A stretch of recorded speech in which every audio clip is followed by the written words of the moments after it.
Woke up this morning, coffee in hand, flipped on the screen, my favorite man. Crafty's on the TV, chipping that stone with obsidian and flint, he's in the zone. He's shaping the future with a hit and a crack, building the legends, ain't no turning back. With every sharp edge, he's teaching the way of the ancients who thrived back in the day. Crafty on the TV, talking that smack, stone carving dreams, never looking back. From Texas to Vermont, Crafty studies us, chiseling the past, building futures for us. Wielding the hammer, he's steady and strong, crafting a world where we all belong.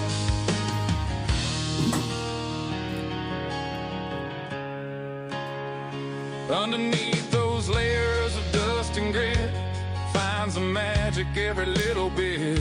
A sculptor of stories, buried in the ground, each piece he uncovers wisdom abound. With every collision, the sparks start to fly. As the old world awakens, we question why.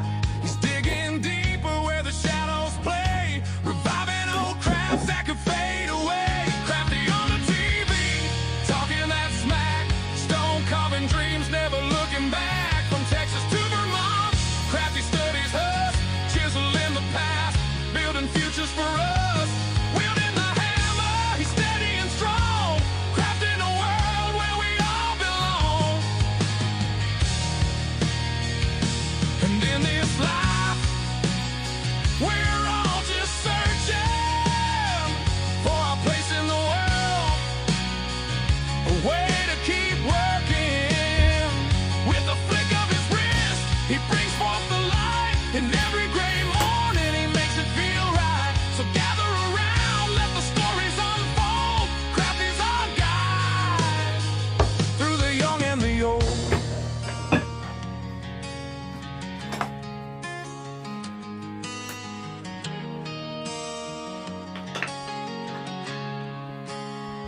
With the sun rising high and the day moving on, Crafty carves dreams till the light is all gone. He's shaping the future one chip at a time. With every creation, he's keeping the rhyme. From the heartland of Texas to the mountains of green, the legacy lives on through the stonework unseen. With every perspective, he's showing the way. Crafty keeps going, come whatever may. Crafty on the TV, talking that smack, stone carving dreams, never looking back. From Texas to Vermont, Crafty studies us, chiseling the past, building futures for us. Wielding the hammer, he's steady and strong, crafting a world where we all belong. So here's to the mornings with coffee in hand and Crafty on the screen, the true heart of the land. With a hit and a crack, he's paving the way through stone and through story. He inspires the day.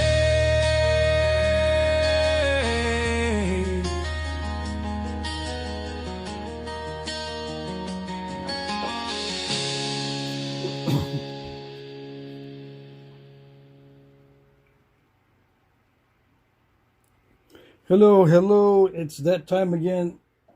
We got Monday's Rock to Point. So I got a couple rocks here that are, they're basically ranch rocks. I'm not sure exactly where Drew gets these from Ballinger. I'm assuming it's from a ranch. It looks almost like what they call bull gravel, but it's got a nice color to it. I don't know if he heat treated this or not. It might be heat treat. Yeah, and this is another ranch rock or landscaping stone or bull gravel, I guess. I don't know. Challenging stuff. I wasn't really thinking of knapping those yet, but let's see how it goes. I was going to save those for much later. Okay. Mr. Jim is the first one. JV number 2. Chris Lithick is here. Chris Cox is here. Marty, hey. Stoneface. One Door Jumper says hi. Sam Folks says y'all. Kraylin Landry's here. Mike Mason. Chris Cox. Chris Lithick. Yeah, I got wrench rocks there. It definitely was a long day today for Chris Lithic. Stoneface is here. Mike Mason, Mr. Jim, Chris Cox. Martin Hill says hi. Barry Adams says hi.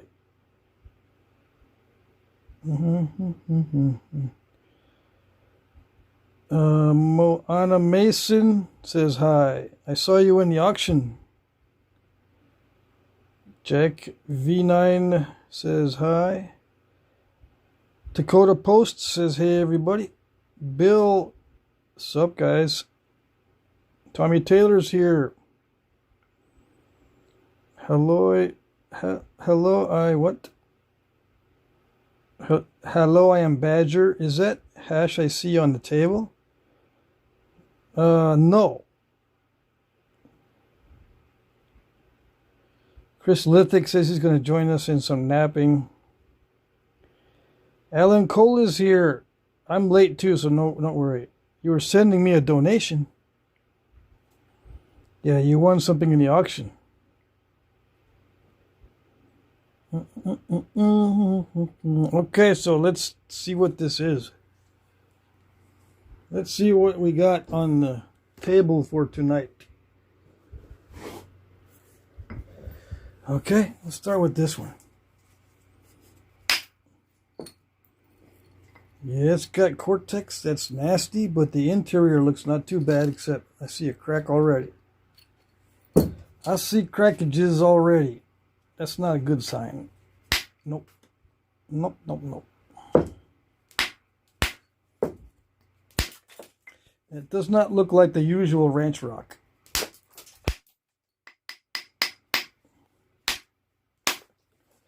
It does look more like bull gravel that's been stressed out.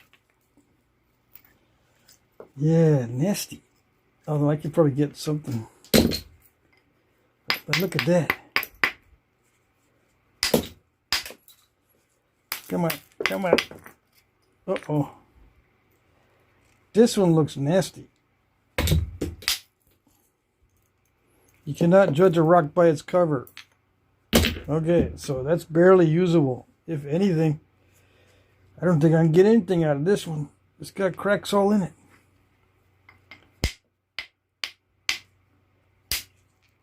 Might be able to get little bitties. See that? It's got a crack right through there. All the way through there somewheres. And it's got deep holes in the cortex. Double trouble. It's a nice color though.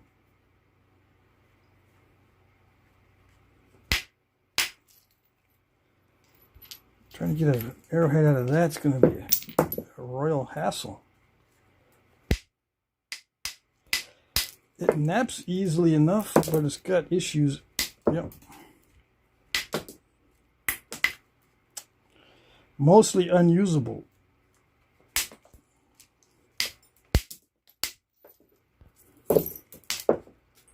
Might be able to get something. I'm tempted just to nap one of these small chunks so I can show you how I nap these. Because this is what I started with when I first started napping. High grade stuff hidden in these chunks of rocks. You know, when I broke them apart, I could see a few spots that were good. That's how I started. So I started my napping adventure. Yeah. Working with blocks. That one is, might do something. Yeah, I might biface those just to show you what I do. Yeah. Let's get into the other one first though. I'm curious to see what this Ballinger looks like. It's already been worked. I don't know if it's been worked anciently or recently. Big mystery. It looks like recent because there's no patina, and that's nice. I don't see any cracks, so I got to be careful with this one. I did not have to be careful with the other one because I saw cracks right from the start.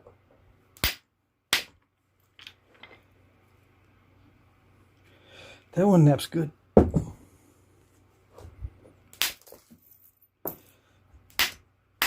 Come on.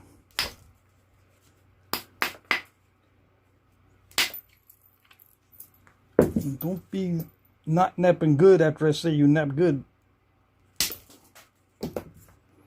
It does have cracks. It's got weirdness. It's got crackages. Dang it.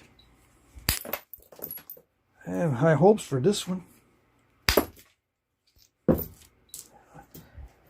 Yeah, I could get something out of that.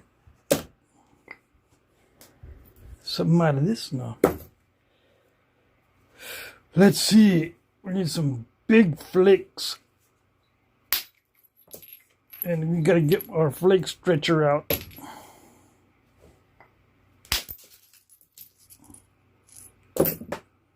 Yep. This is nice material. I don't often see this color in Texas chert.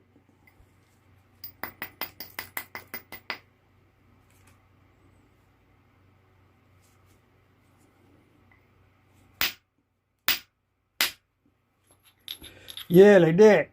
Perfect. I'm not even kidding. I like flakes that size.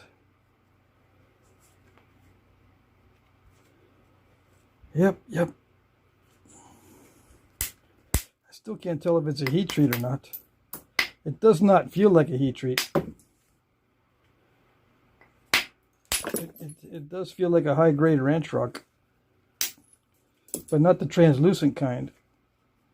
This is solid, like a jasper almost. Opaque. It's like a Texas jasper. Come on, don't be misbehaving. Let me see it. Let me see it. There it is. I think I'm gonna keep this for myself. Can't have it. Nope. I don't think so. I don't think you can have it. No.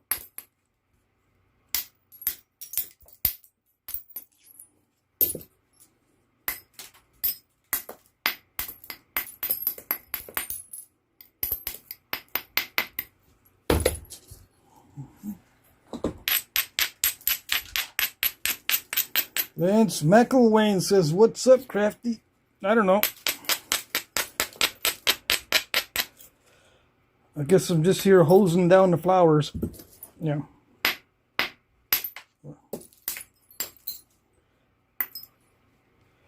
Yep. I'm just outside in the garden. Just piddling around in the garden right now. Never mind what I'm doing. I'm in the garden. Yeah. Let's see. That one didn't work. This feels like nice material until I start doing something fancy. Then it doesn't want to do it. Yeah, like that. Yeah, like that. Perfect. Yeah, nice flakes. That's what it's supposed to do. Yeah, nice flakes. Nice cooperative flakes.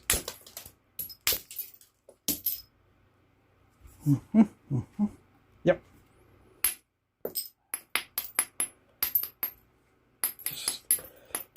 Just no more cracks. Please do not have any more cracks.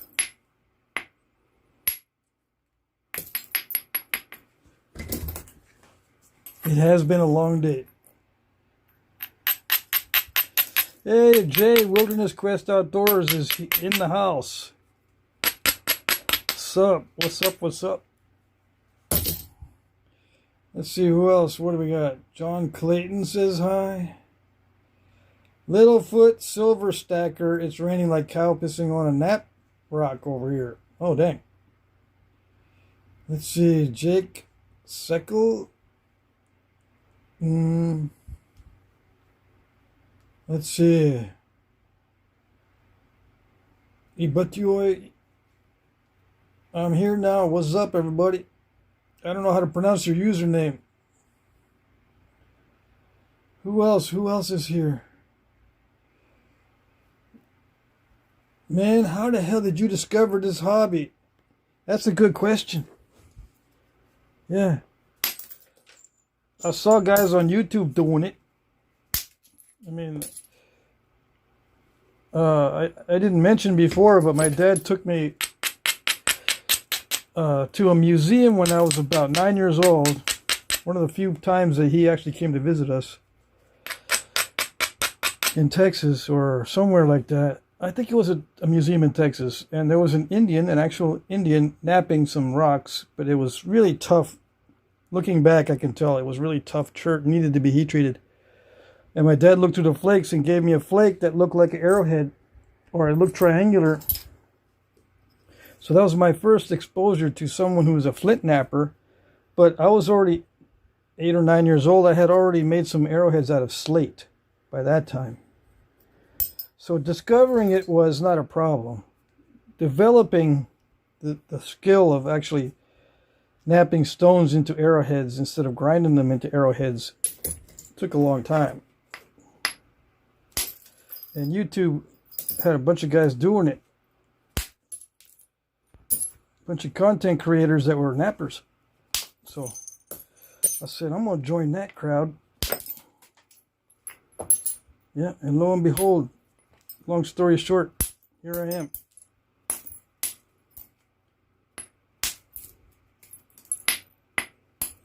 So yeah, there was a long break between when I was 8 or 9 years old and when I started knapping again. It was like 30 years.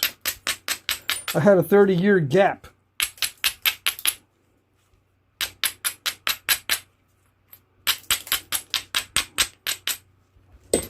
In that gap, I got married, had kids. I had a professional full-time job.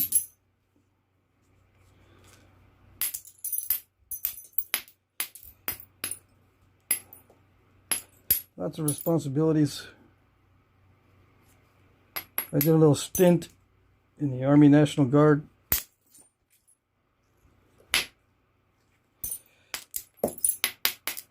So all this stuff got put on hold.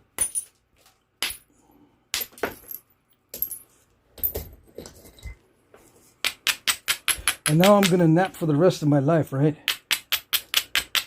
No. Well, maybe yes, but not full time. Probably not even part time, just once in a while. It's not the safest hobby in the world. Especially if I had to be indoors in the wintertime. Which I do now living in Vermont. In Texas, I could have ventilation all year round. I mean, excellent ventilation in my shop. Here, I don't have excellent ventilation yet. And even if I did, it's still a confined space. I've got to figure out something else in wintertime. So I can't have it too well ventilated in wintertime because it gets too darn cold.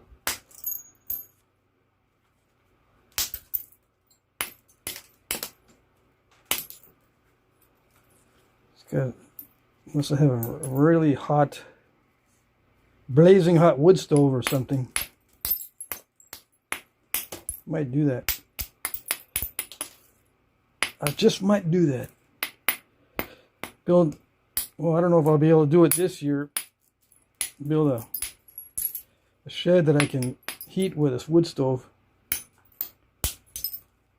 and have it ventilated. I like this. This is nice. You can't have it. No. It's mine. Where's my little baskets? I'm gonna save some of this.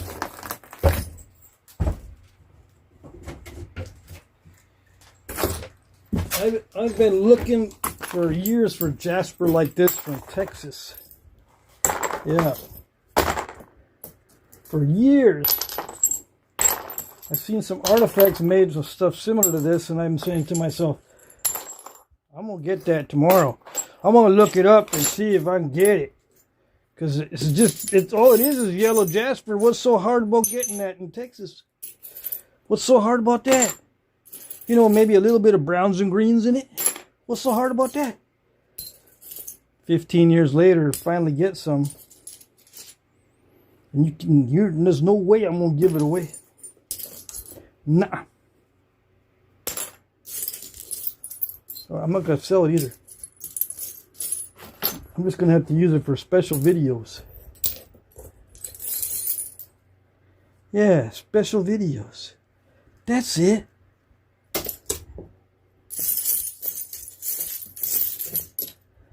Videos for special people. None of these yahoos that leave weird comments.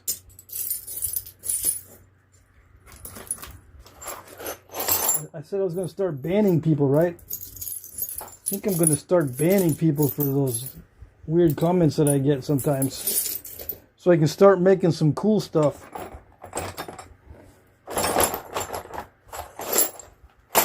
Yeah. I have not banned anyone to date, and I think I'm going to resort to doing it. Because it's just ridiculous. Why does it bug me so much? That's a good question. Because I don't know the answer. I'm going to see if I can like my own live stream. Yes. All right, who else is in the house? Let's see. Your laughter's in the house. Hey, ASMR Natural Calm is here. I haven't seen you before. Jim Main, hey, only 37 likes. What's up with that? Yeah, 163 people. Haha, you got cut?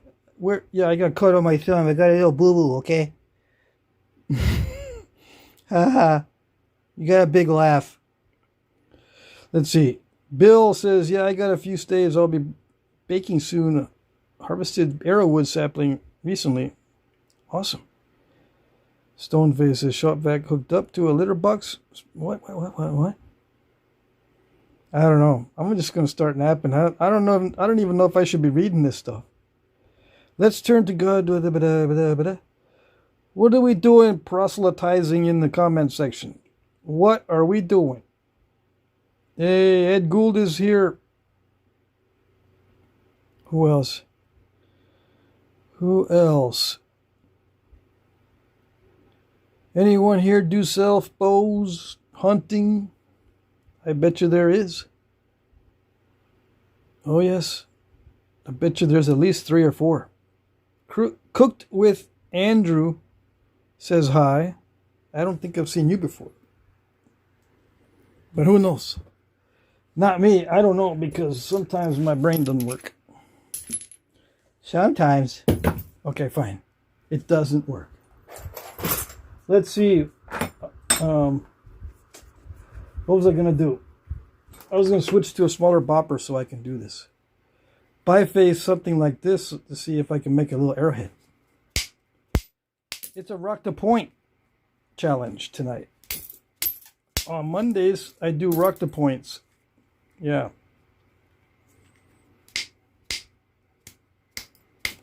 And sometimes toward the end of the live stream, I tend to zone out. Sometimes I tend to. Sometimes I do zone out at the end of the live stream because I'm trying to focus. You cannot have any hocus pocus without the focus. Yeah. Some people have said that I work miracles, I work magic with these stones. Well, I can't do it without focusing on it. This stuff is the easy part. I can talk and do this, but when it comes down to the nitty gritty, I gotta get in the zone.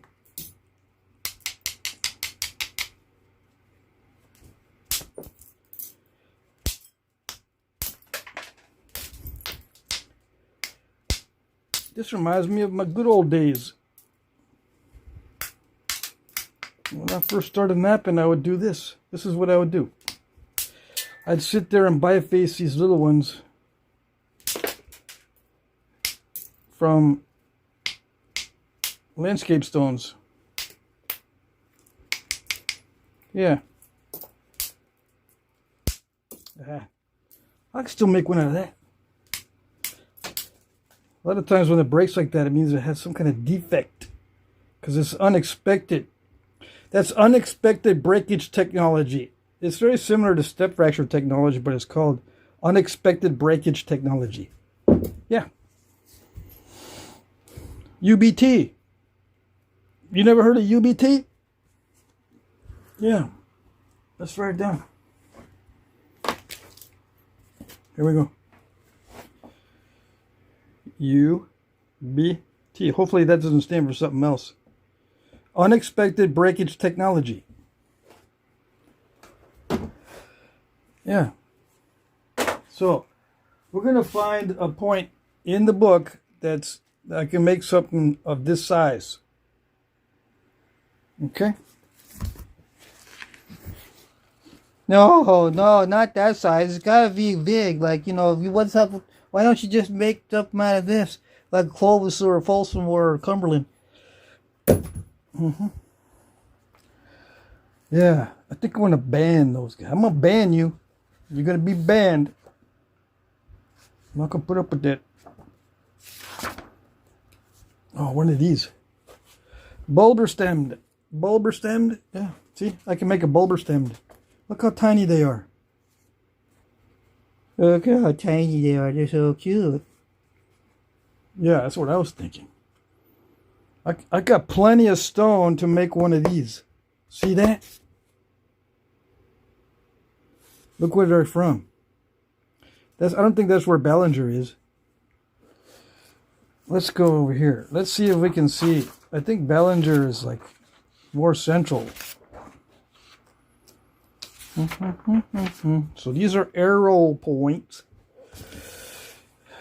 Keep that in mind. These are arrow points. Arrow points are tiny. Okay. Hey, Chad Vorn. I think Ballinger is somewhere there. Or maybe this one. Puny point. I'll make a puny cuny.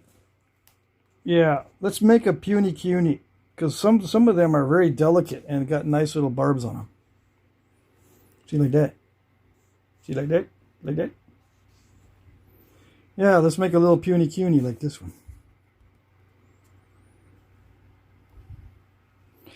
Let's see, Chris Lithic. Pat, I got a question. Can you help too, chat? Let's see. Ever see those wild chisel point arrowheads? Yeah, they're not that wild. They're lazy. Let's see. Okay, so ask your question, or did I miss it? Does the center point of the piece move as you nap? I feel like mine does. Then I get a little confused on how to proceed. The center point? You mean the point, the tip, or the center line, or the center of mass? It will change depending on your mistakes.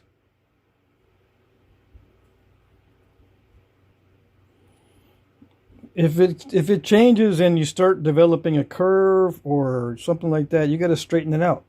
Your goal is always to straighten it out. And if you have to lose length or width to do it, then you're going to lose length or width. Okay? Paleo Wizard says he remembers the small point days. Yep. If the center of mass changes, you got to readjust to make sure it doesn't develop a curve or develop scoop outs. I mean, develop wonkiness from the scoop out. So you got to undo all the wonkiness.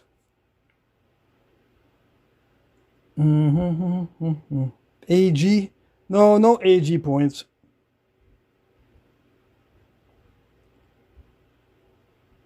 I need some novaculite for those. Although I don't think they all were made from novaculite, but many of them were. Your Laughter says, you want flakes from the Flint Ridge? Might be good for jewelry after heat treats. Who's making jewelry? Chris Lithic says, I just need to pay closer attention to where the center line is. I have been installing curves and losing width or length to fix it. Yeah, just got to pay more attention. Yes. Center line is imaginary for me, said Mike Mason. My actual edge is always moving. Yeah. Okay. So we're going to make a puny cuny.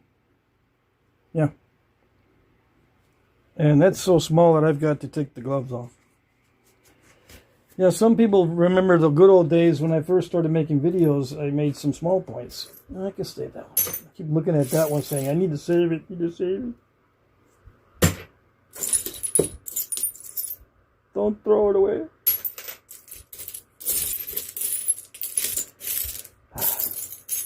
I don't know when I'm going to get around to napping those nice pieces, but I'm going to nap them eventually. I need to make a keeper case of all kinds of cool stuff. Off camera. Yeah. Let's get some of this out of the way because I can't see.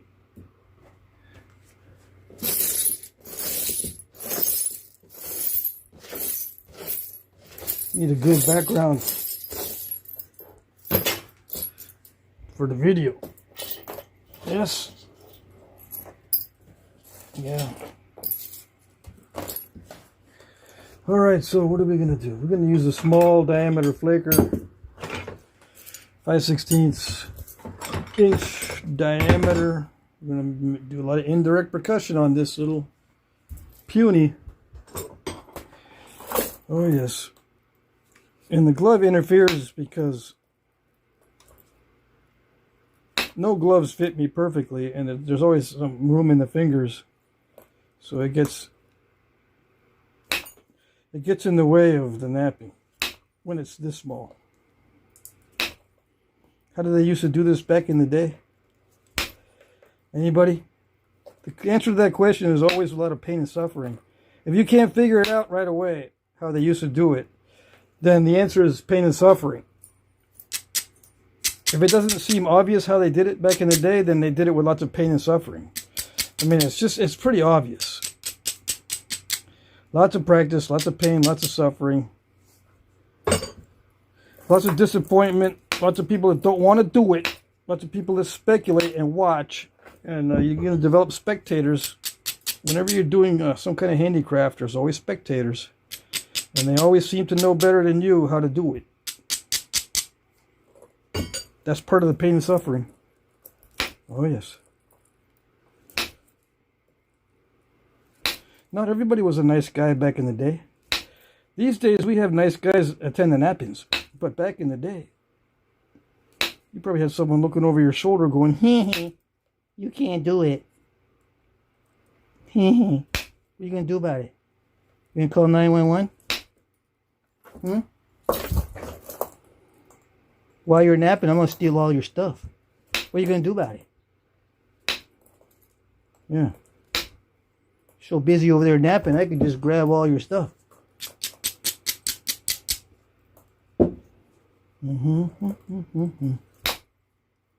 Yeah, so nappers are probably very poor because everyone grabs their stuff while they're napping or while they're out on the range looking for rocks. They come back and they're missing all their equipment. What are they going to do?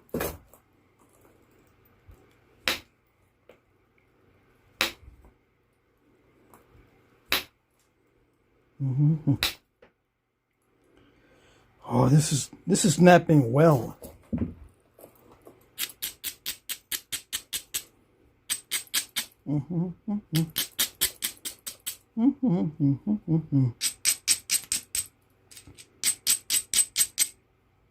Yeah, it's napping well, and I think it has some translucency to it.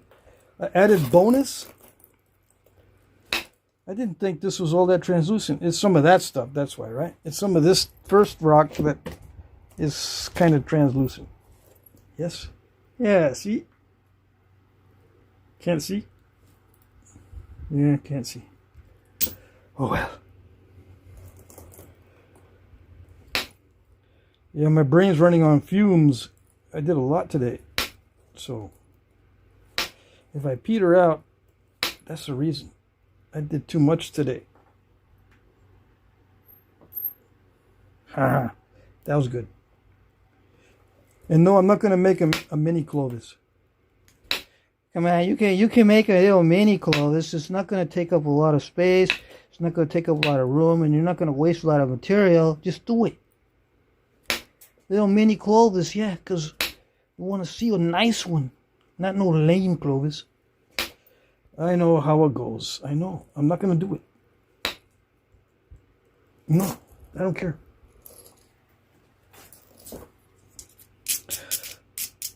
We're going to make a CUNY. And we're going to put it on a little arrow foreshaft. Oh, yes. In fact, I should figure out which one I'm going to do it. I'm going to haft it to first so they can make it the same size as the haft notch. Or the foreshaft notch. Yeah. That's what I'm going to do. That's what I'm going to do. Yeah.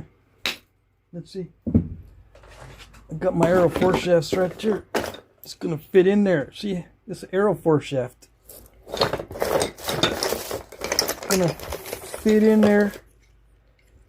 It's fitting to fit in there. I got 3 that I can choose from. I'm going to fit it in one of those. Yeah, we're going to cheat.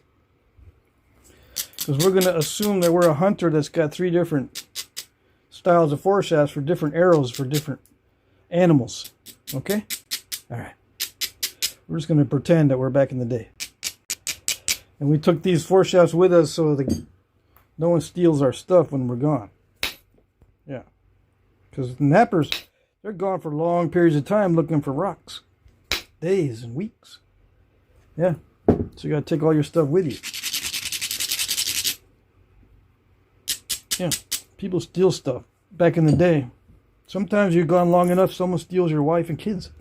Yeah. They're my wife and kids now, buddy. What? Yeah, she likes me now. Because I don't go out for days looking for rocks out in the mountains. Yeah. Maybe I dodged the bullet. Never know.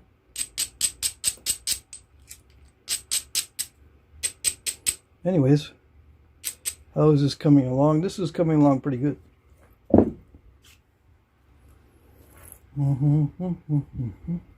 We shall see. I don't want to talk too soon.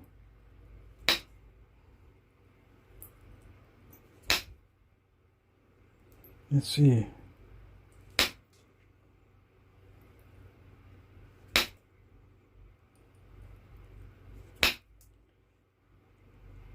So the first stage is, this is the first stage. This is a preform. You can find these out in the archaeological record too. They're sitting out there on the dirt. And you're going, hey, wait a second, is this an arrowhead? Because it looks kind of crude. I'm going to ask 1,000 people and see what it is. What is it? What the heck is it?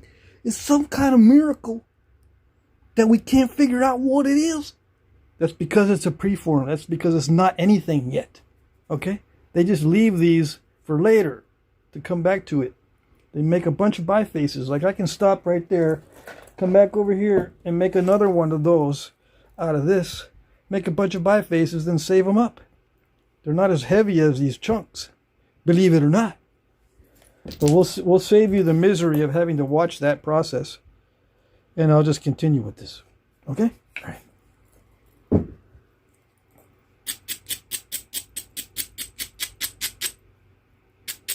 And yeah, you can do this with antler tools. If you look on my channel called Allergic Hobbit, I think I have a couple of them couple of videos with little bitty points. I don't know. I haven't looked on that channel in a long time, in months. Several months. I haven't even checked that channel out. I know it's got over 1,000 subscribers, so all I need to do is start making videos for that channel again. And I'm practicing my natural tool skills, so we should have some videos up in a reasonable time frame. on the Allergic Hobbit channel. We shall see. So the first step here, after that first stage, is to thin it. This is the hardest part of all of flint knapping, to thin down a piece that's already kind of thin. Right? If I say it enough times, it becomes truth. Well, just figure it out for yourself. I mean, try it. Try to thin down a thin piece. Just try it. See if it's easier than breaking it down from a nodule into a biface. See which one is easier. Which one takes a lot more time to develop the skill. Oh yeah, I was watching some videos on these Japanese guys that were cutting bamboo trees, I guess, with the katana, to show their skill in wielding the katana, the sword, the Japanese samurai sword. And they were cutting trees, and they were cutting floor mats, or whatever they call them. And you got to hit the tree or the bamboo at a certain angle with a certain amount of strength, with a certain amount of force, I mean, and with a certain feel for the material that they're cutting, in order to cut all the way through easily, or what appears to be easily. And I'm saying, hey, that's flint knapping. That's exactly what we do in flint knapping, because the guys that were not successful were striking the bamboo or the mats with the same technique, the same style, the same motions, the same hand grips, the same swords even, and they weren't doing it, but it looks exactly the same. So what's the difference between the guy that does it and the guy that doesn't do it, when everything's exactly the same? It's the subtle little differences, very subtle, almost imperceptible differences that make the difference. That's flint knapping. It's like chopping bamboo with a katana. Okay? It takes practice. And you can't teach the little subtleties. You can kind of make people aware that there are subtleties and little tweaks. But it looks the same between the guy that can do it and the guy that can't do it. I know, because I watch the videos over and over again. Some of them you can tell, yeah, they're complete newbies and the angle is all wrong. Yeah, you could kind of tell. To be fair, you can tell, yes, on some of them.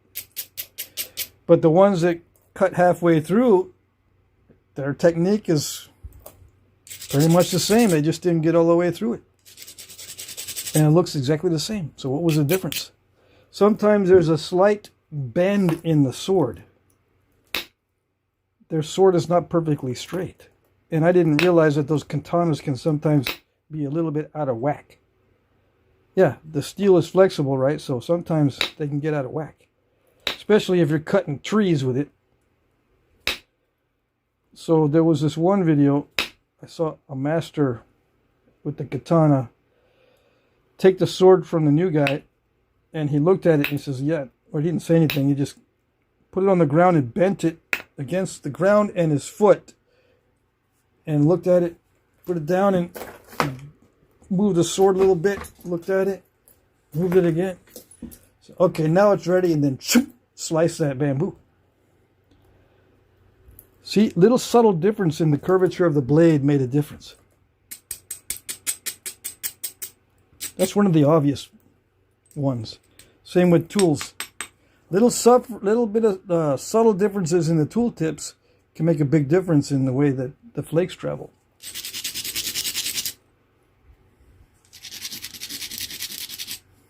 Let's see.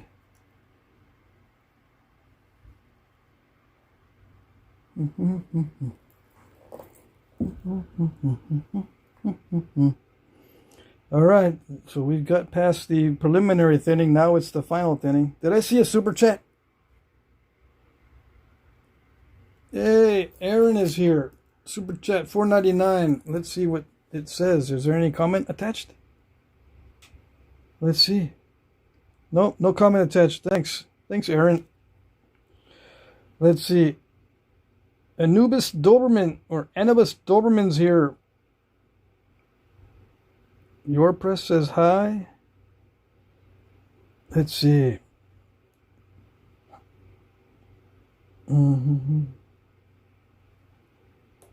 Your laughter. Don't get discouraged. It's frustrating working cobbles. Who's working cobbles? Tell me it's not true. I'm truly amazed you only have one Band-Aid on your hands. Well, that was from this earlier today when I cut myself doing the auction display, when I cut myself incidentally on one of the ranch rock flakes. This is not from Flintknapping. This is from the auction video. Tommy Anderson says, what's your best advice on thinning?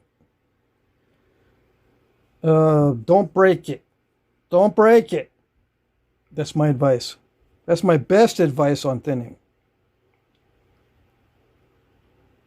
Let's see, what else? Tommy Anderson, do you think during transition from atlatl that removable foreshafts were used on bows and arrows? Oh, yes. They found several arrows in the Southwest that had removable foreshafts, so it is definitely a thing. And if you read about Ishi the Indian, he used to glue his foreshafts in place, right? But technically, if you heat it back up, because he used hot melt, resin, if you heat it back up, you can pull it out. So they are removable. I mean, people, I guess there's information on Ishi the Indian, but I don't think anybody reads anymore.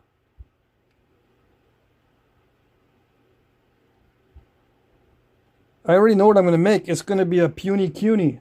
Look. You better stop saying that. It's annoying because these are not puny. Yes, they are. Look at my preforms is still bigger than these. And that's small. And it's still bigger. These are actual size in the book. I'm going to try to make something like this. One of these. Okay? I'll be making one of these. Look how delicate that pressure flaking is. I'm going to have to sharpen my pressure flaker a lot to get that. Okay? Yeah. You missed it earlier. I showed this earlier. People are not paying attention. There's even smaller ones than that. I picked one that was relatively easy. And I'm going to use one of these foreshafts. See, this almost fits. It almost does. Just a little bit of thinner. I need it to be a little bit thinner, right? Yeah, see, it's not hitting the bottom. See that? Why do I know this is it? Because I've seen diameters in diagrams of arrow foreshafts, and you want a little bit of wood on the side, so you're not going to make the notch really, really wide, right? It's already widening up as it is. That's as wide as I can make the notch without weakening the haft. Okay, so it's still too thick. And I think that's what they used to do back in the day. They had these foreshafts ready, and then they would make the arrowheads to fit instead of the other way around. If someone else can make those, you don't need to know how to knap to make the foreshafts. So you get someone else to make those. Yeah. Unless there's a bunch of dum-dums around and they don't know how to do anything. Then yeah, you got to make them yourself. But it's easier to make a bunch of foreshafts ahead of time to the same size and same dimensions and everything. And when you start making the arrowheads, you just adjust the arrowheads to fit. It takes less time to adjust the arrowhead than it takes to adjust the notch on the foreshaft. Okay, I've demonstrated that on video. I've adjusted the notches on the foreshafts a couple of times in recent videos. And to do it right to do it carefully. It takes time. Because you don't want to remove too much wood. You can't put the wood back, right? Same with the stone, but you just need a couple of flakes. Okay? All right. In most cases, you just need a couple of flakes to make the adjustment. It doesn't take very long to get to the center of that Tootsie Pop, in my experience.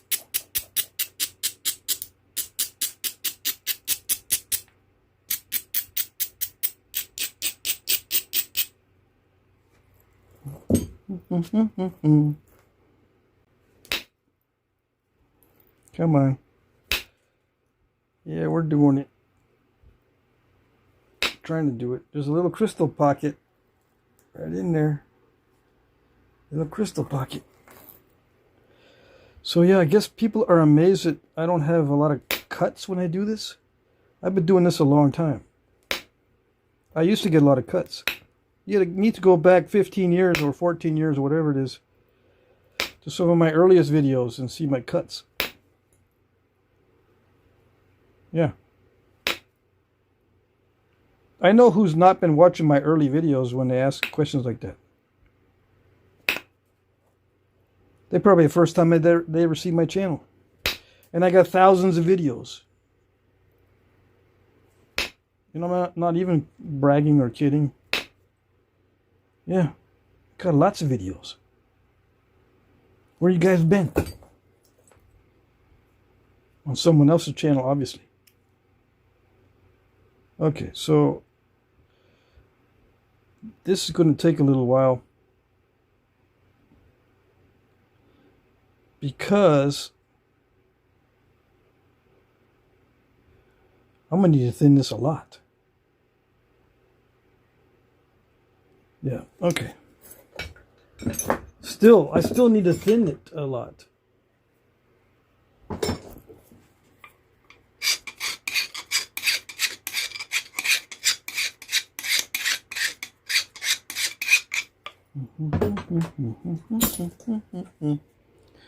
And some guys don't even realize how small the real arrowheads were. They've watched hundreds of Flintknapping videos, or maybe hundreds of hours of Flintknapping videos, and they don't understand that the real arrowheads are tiny. They just watch the big blades, like big frickin' blades. Isn't that a YouTube channel? Big frickin' blades? Should be. That's what everybody does.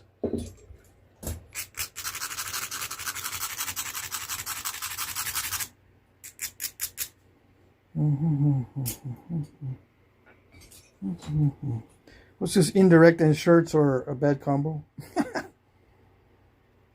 Dr. C. Dan Campbell is in the house. Where have you been here before? What is an alien worm rock? Ah, we got the question. This. Blow the dust off of it. This is an alien worm rock. With alien worms in there. Yeah. These are petrified alien worms. You're seeing it with your own eyes. Yeah. You want to see some more? This one's actually got mammoth hair in it. Alien worm rocks with mammoth hair. Wait, dude, are you serious? No. But you'll never know until someone tells me what that is. It's alien worm rocks. Yeah. I'm glad you're paying attention. At least the guy that asked the questions was paying attention.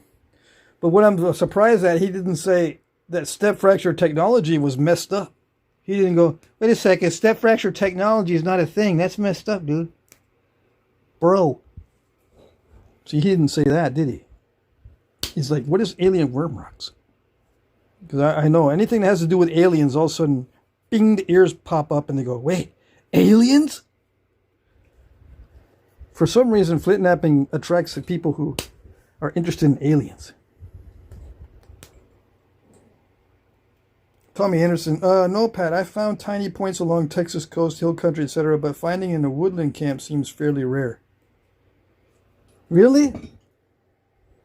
I found little toyas, little broken toyas in a woodland camp outside of a place called Caddo Hill, but I can't remember the name of the stupid little town in central Texas near Abilene. Little Toya points near Abilene, and there's little Friley points. They're from the woodland areas of Texas. Friley. You don't believe me? I'll show you. I know you don't believe me because it's contrary to what you just said. Let's look at the Frileys. Where are they from? EFG. EFG. Frileys. See that? Look how small they are compared to this that I'm working on. And where are they from? The Piney Woods. Look at it. Look at it. Look how tiny they are. So there you go. Anyways, I'm not saying that to make fun of you. I just wanted to clear the air a little bit. We don't want no misconceptions contaminating the air. No. Not on this channel.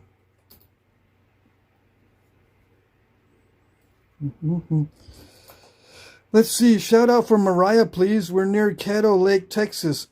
It would make her day. Love your channel, by the way. Hey, okay, Mariah. Shout out to you. Happy Monday. Happy July. There's no school. I'm assuming you're school age. No school is like cool.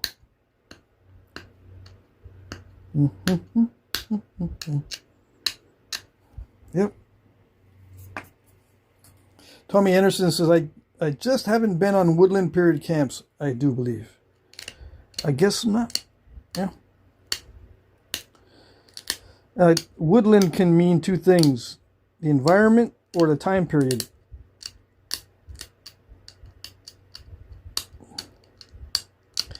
Right? So I don't know which one you're talking about. But yeah, definitely there is arrowheads in forested areas in the woodland period that are tiny. In addition to being just plain woodland period points. In addition to being just points found in wooded areas. How did you get into this? How did I get into this? I got into it because I was into archery, and looking up Native American stuff. And I liked artifacts, although I didn't have any. I tried to buy some on eBay, and someone outbid me in the last 2 seconds. For that one time I was going to spend hundreds of dollars on a bow and arrow set that was real. Someone beat me to that. And I said, you know what? I just need to make this stuff. I need to make the stuff. I shouldn't be trying to buy artifacts for hundreds of dollars and then get disappointed in an auction because someone beat me in the last 2 seconds because they had some kind of software that could bid for them at the last second.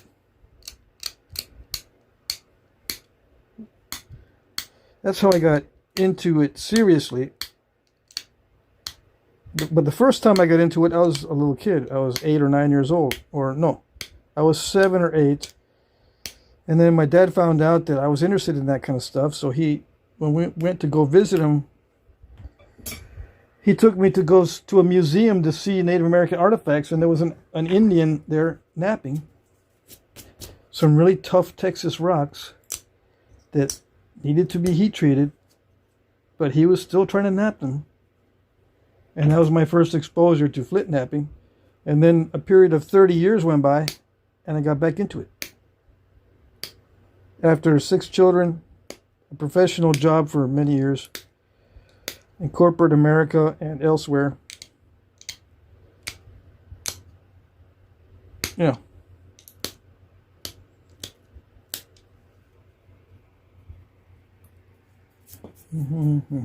Time period.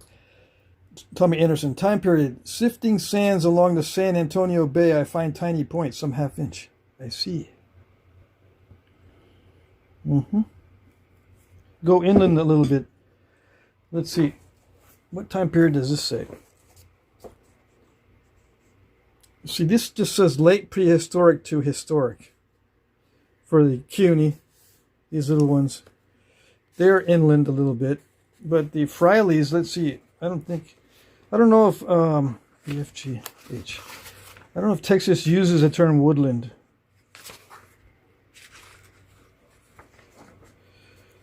Because it just uses the terms late prehistoric, 700 to 1100. And they use transitional and late prehistoric. Yeah, the late prehistoric, transitional between the atlatl and the arrow points. That's called transitional. I don't see them using the term woodland in Texas very often. I don't know. Not that I recall.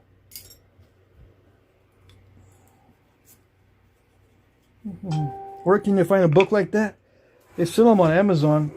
There's no scams on this book, but there's other books that there's scams going on that you have to pay way too much. This is Stone Artifacts of Texas Indians. Okay. Ellen Sue Turner, Thomas Hester, and et al. Okay. We call this the Big Red Book. When I was in Texas, we called this the Big Red Book. And it has a lot of Texas Indian stuff. Actual sizes. Drawings, yes, but they're actual sizes.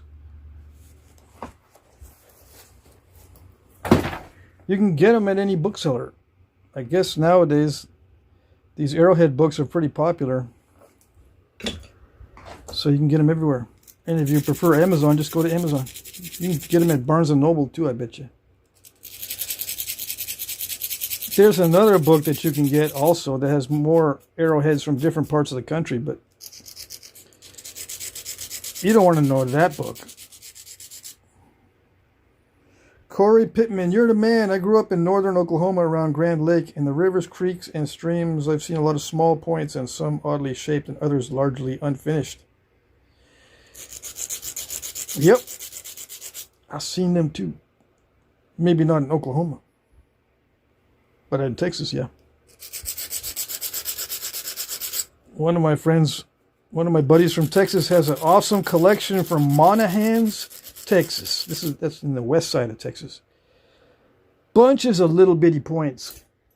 And that's out in the desert. Way away from any kind of coastline. He found them in Monahans in the sand dunes. And what he calls blowouts. The wind blows like little bowls of sand out. As the wind blows, there's a bunch of sand dunes in Monahans in that area. Anyway, the wind, when it picks up really intensely, it blows out a lot of sand, and the heavy stuff, rocks and bones and arrowheads, are at the bottom of these blowouts. And he picked up a bunch of little arrowheads. And this is nowhere near the coastline in West Texas. It's on the edge of the Chihuahuan Desert. Desert points are tiny in West Texas. Because I lived there for a while. And they had an archaeological society, and they would bring in their little bitty points. They go, see, we found like 14 Toya points in one buffalo carcass. The remains were still there. Some of the remains, like the teeth and stuff. And sure enough, there was like 14 Toya points in there. So they must have gang shot that bison until it died. And we're all going, ooh, amazing, remarkable, tremendous, and fantastic. I never would have imagined so many arrow points in one buffalo carcass. Never would have imagined. Until we saw them tiny points, and then we go, okay. Now I get it. Yeah. Death by 1,000 little pinpricks. Yeah. Now I get it.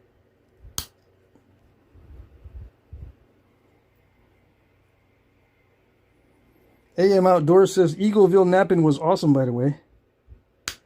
That sounds cool. Yep. Some people still don't know what a Knapping is. Some people will never go because they're allergic to people. They're missing out. I guess they don't have a fear of missing out, right? So FOMO is not always a thing. They're not afraid of missing out. Apparently. Anything but hanging around other people. Yeah. I'm not making fun, I'm just saying. That's the way life is.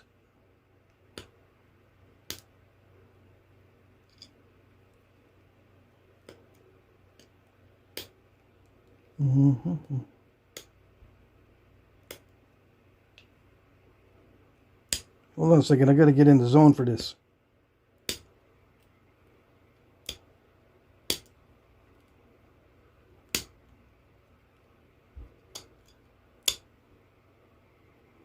I may have to use some indirect to get this thing down, because these pressure flakes are going to the middle and that's it. I'm getting like a diamond-shaped cross-section. I'm supposed to be flat. Well, maybe the tip is okay, near the tip, but I'm going to have to start getting it flat down here because I need to thin it down more.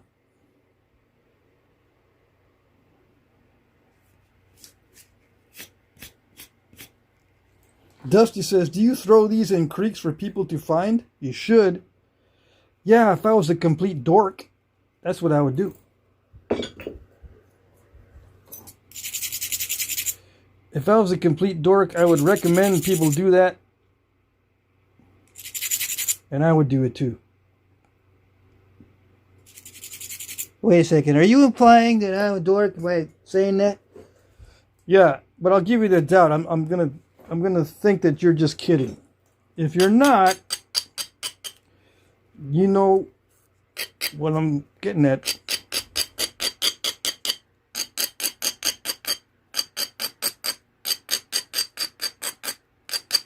Logical Apostate says, yeah, I wish I still had the ability to be around large groups. I lost it in a minute and I've never gotten it back. Yeah, that's the way life goes sometimes. Jorge Valadez, looking good, Patrick. Thanks for the live. Early morning traveling back to West Texas for work. Take care. Yep, we'll see you later, Jorge. We'll see you soon. Probably tomorrow night because I have a live stream every night. How do you stand to be around that many people? For some reason, it doesn't bug me as long as I don't have, as long as I don't have to have long conversations with people. Yeah, because the awkward silences are a killer. Yeah. I don't know if they're thinking about stuff or they're not thinking about stuff. What's going on with the awkward silences? I mean, are we supposed to be silently awkward? Is that part of this interaction going on here now? What's going on? I'm kidding, yes, but sometimes the conversation is a little bit uncertain. What am I supposed to say now? But if I don't have a long conversation, that issue just doesn't come up many times. Say, hey, how's it going? Pretty good. You doing good? I'm doing great. Thanks. Bye. All right. See you later. Yep. See, the shorter the conversation, the less awkward pauses there are. So I don't have to sit there and think about what they're thinking. And maybe they're thinking about what I'm thinking because I'm trying to think what they're thinking. What is he thinking about me? I'm thinking about what he's thinking about me. Or did I say something wrong? It's so silent now. Maybe did I say something wrong? I probably did say something wrong. Yeah, I probably did. Because the autism, I said it wrongly with the wrong inflection. Yeah.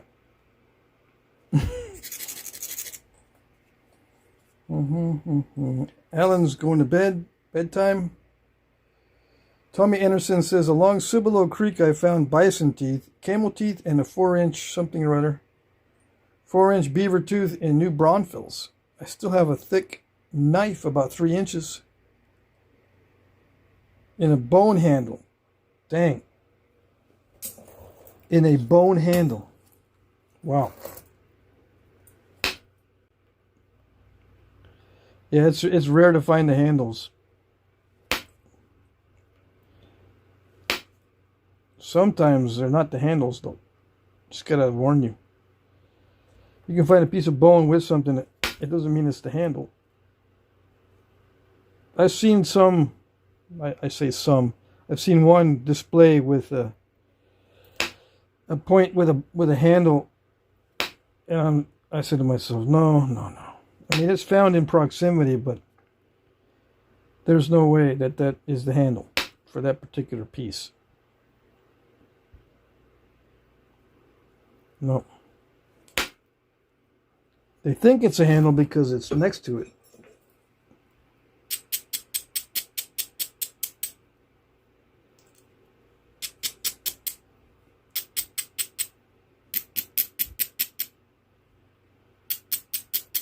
But, you know, a lot of bones, if there's more bones there, then maybe, or if there's wood, if the preservation is really good at that site, then maybe it is the handle. But many times it's just a fluke that some of the bones are preserved, because most of the time I think that they did not use bone for handles. It's too heavy. Because if you're anywhere near water and you drop that knife in the water and it has a bone handle, it's going straight to the bottom. Nothing more frustrating. I mean, we do that nowadays too, but you can just go buy another knife. Back in the day, you could have spent hours making that thing. Or finding the rocks for it. Found this one inserted with asphaltum intact. Well, there you go. That's awesome. If it was hefted with asphaltum and everything was intact, you got something that's worth thousands of dollars. That's a very rare find.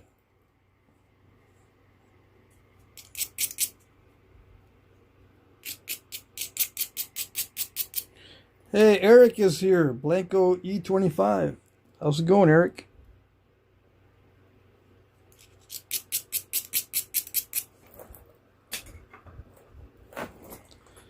Corey Pittman, or antler handle, or soft wood handle. I would think most of the knives were hafted into wood handles. That's what I've seen mostly. With, you know, intact from dry caves. The majority of the knives that I've seen have been hafted to wood handles that I've seen from the dry caves in the Southwest. With asphaltum, yes. Sometimes with pinyon pine or whatever. Some other resin. But mostly with asphaltum. So that far away from the coast, though, that means they were trading asphaltum with tribes that were very far away.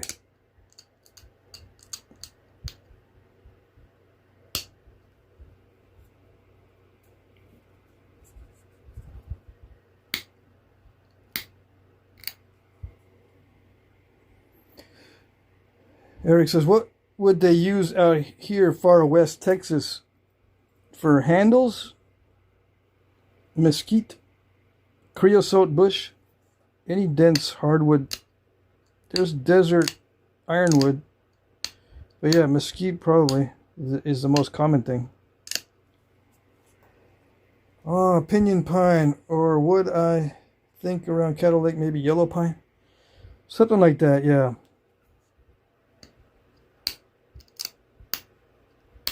But in the Southwest, there was also a lac bug, L-A-C. I forget what it's called, but it produces something that is similar to shellac. The shellac is from Asia, but the Southwest has a shellac bug or a lac bug. And the Indians use that for hafting their arrow points and for waterproofing some of their pottery and that kind of thing. But I need to find out more about it.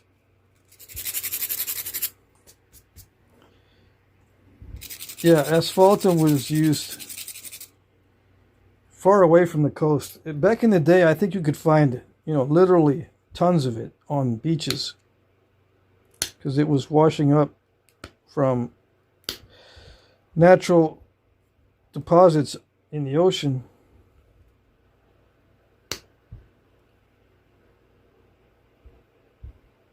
That kind of thing. Let's see. I think we've made it. I think we can safely say that it's thin enough. Yeah. So I just gotta notch it. Let's start notching it before everyone loses their patience. Say, hurry up, dude, come on. I thought you was a napper. Yeah.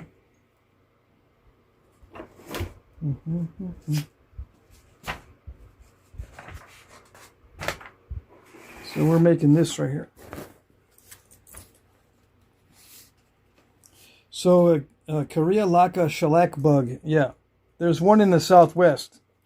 And you need to go, well, I need to go and find some creosote bushes or some other bushes that have that lac bug infestation, and collect some of that stuff and make some arrowhead glue. It has a very high melting point, so it's not going to be all runny during hot weather. I've got some button lac. I think that's very similar to what they were using. So I might use just button lac from Asia. It's shellac that's been melted, and they drop it into blobs and they look like buttons, I guess. That's it. I tried using that before for glue, but it's got such a high melting point that it almost burns the wood. When you try to stir it up, the wood gets singed. So you've got to work fast with the shellac, the button lac in a hot state as a hot melt, because it's usually applied after you dissolve it in alcohol as a waterproofing agent. But it does melt. It can be used as a hot melt.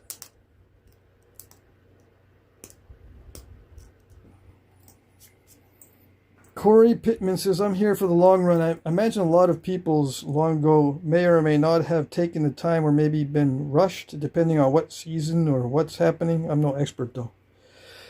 Yeah. You can read up on Ishi the Indian, the way he used to do his stuff. That's what I tell people, because it's so easy to do that research. The books are in the public domain. The writings by Saxton Pope are in the public domain, so anyone can get a hold of those books for free. Don't be paying for no Ishi books, unless it's Ishi in Two Worlds, which was a later publication. But that doesn't have his practices, I don't think. Anyway, Saxton Pope wrote down everything that Ishi was doing. The last Yahi Indian, and he was from California. Basically, he had all of his traditions intact. And he worked at a museum after a while. After they found out he could do all kinds of stuff, he would produce items for the museum and for the museum visitors, using his traditional techniques: bows, arrows, knives, flint-knapping tools, spears, harpoons, fishing nets, on and on and on. So, Bobby Estes Super Chat $4.99, Holiday Inn Express. Yay. Yeah. Everyone's smart now, right? You've been staying at the Holiday Inn?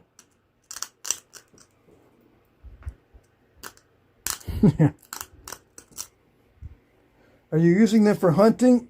Well, no, I'm using them to sell. But yeah, I've gone hunting before, but I'm not really a big hunter. I mean, I can. I've got now opportunities to hunt where I didn't have any opportunities to hunt when I was working full time, right? But now that I'm not working full time, I got lots of opportunities to hunt, but I don't take it. Before I was like, man, I want to go hunting. I want to get out of this cubicle, this office. It's driving me nuts. I need to go hunt and kill some stuff. But nowadays, yeah, I'd rather watch stuff. I'd rather watch the animals. So now I feed them. Yeah, I got a bunch of animals in my yard now.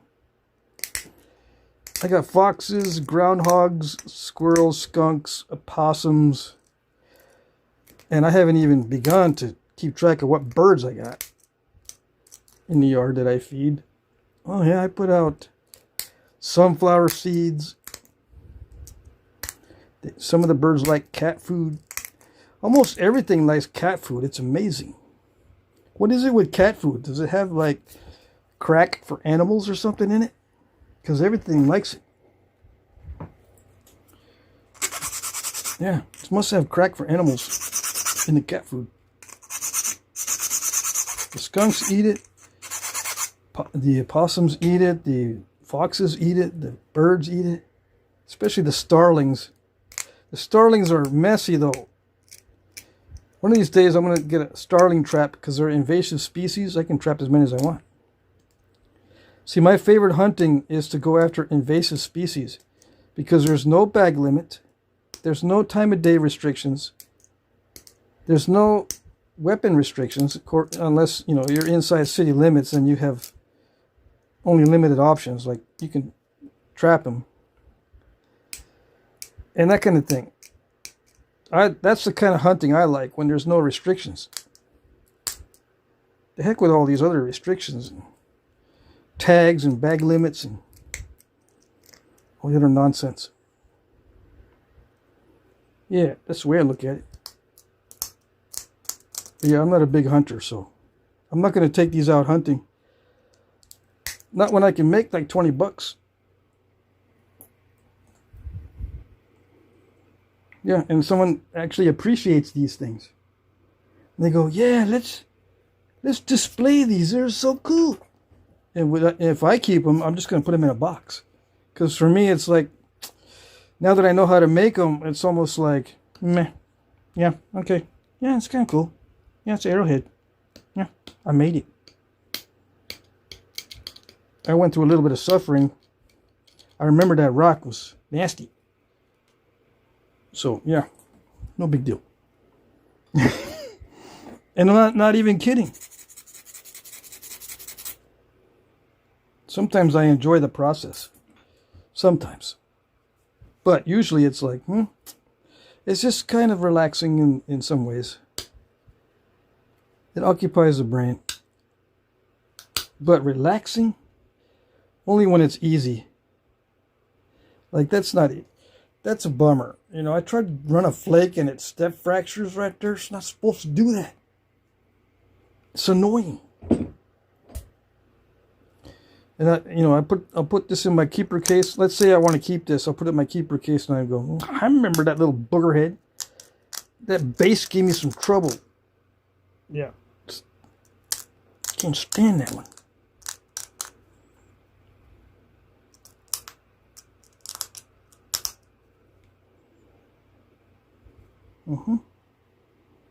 Let me see if this qualifies or if it's not qualifying. I think I did the base wrong. I'm going to check it out. Does it match any of these in the book? Kind of, sort of. Yeah. It looks kind of like that one. It's still too big though. But I like it. I don't care. Let's see if it fits. It fits perfect. It's so perfect. It's still too thick. But I guess it's better than not thick enough. Just jam it in there. Force it in there. Get it in there. Yeah, that's it. And we still got 35 minutes left in the live stream. It doesn't reach the bottom of the notch. So to be fair, I probably have to use a different one. Yeah, it reaches the bottom of this notch. Yeah. And there's modeling clay in there to simulate the hafting glue. But you can see the width of the neck should be the same width as the wood of the foreshaft, which it is. And there should be a little bit of the base sticking out on each side, or the ears should be sticking out on each side, which makes it nicely joined, because when you wrap it and it's got little pieces sticking out, it doesn't pull out as easy. If it's got a contracting base, that glue better be really good. But if it's got big ears on it and the width of the neck is the same as the width of the wood, you can pretty much use minimal glue and just wrap it like crazy with sinew. So it fits in that notch.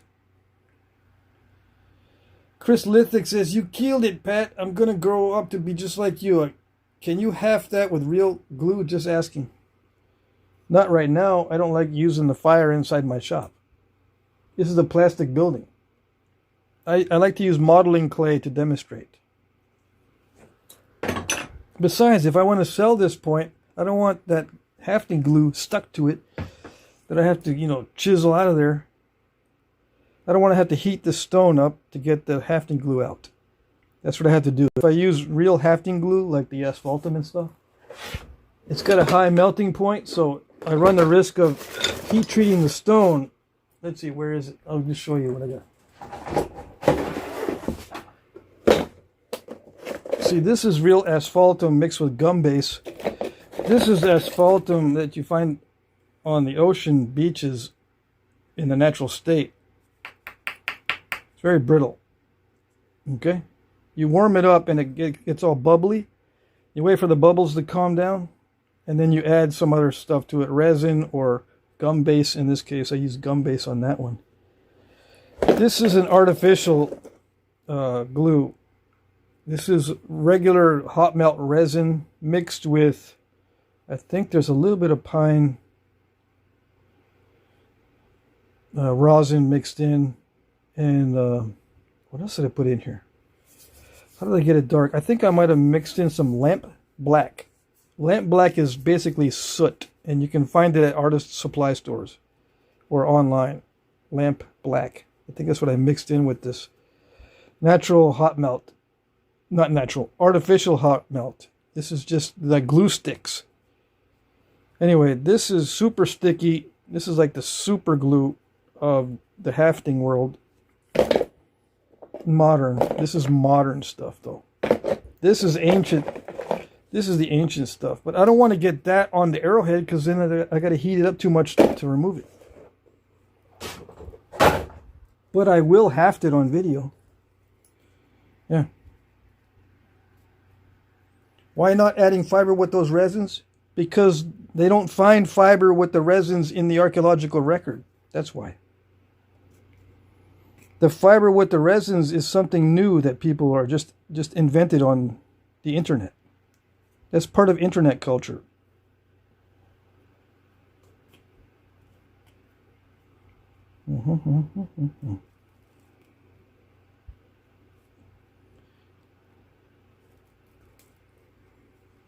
That's why.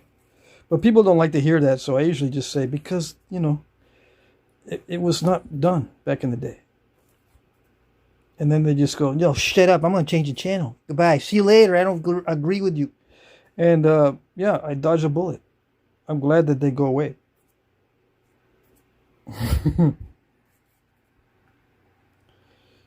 The super pine pitch glue. Yeah, you can mix pine pitch with modern hot melt.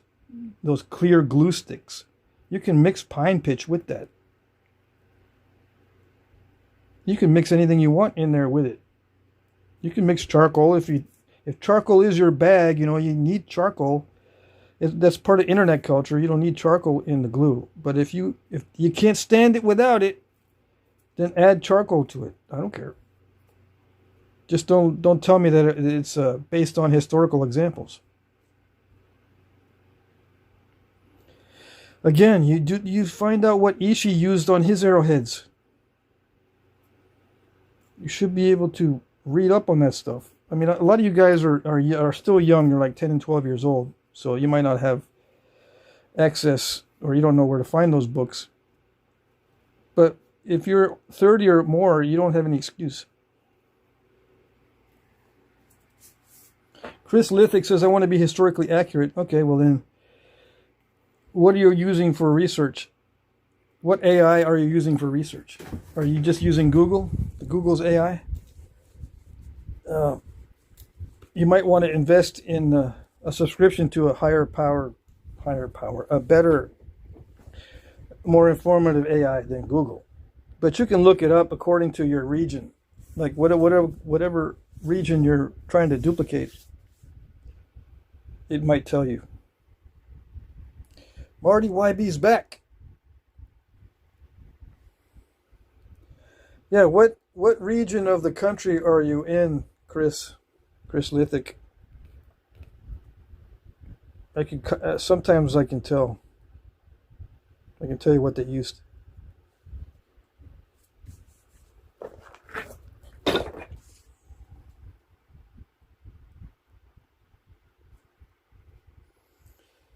Corey Pittman, in the historical record that well recorded by a large number of data, as in thousands of artifacts?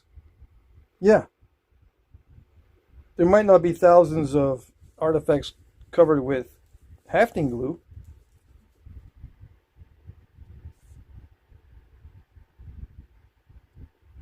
Someone use a bad word in the comment section. This is getting exciting. I could end up putting someone in timeout. Yep, I might put someone in timeout.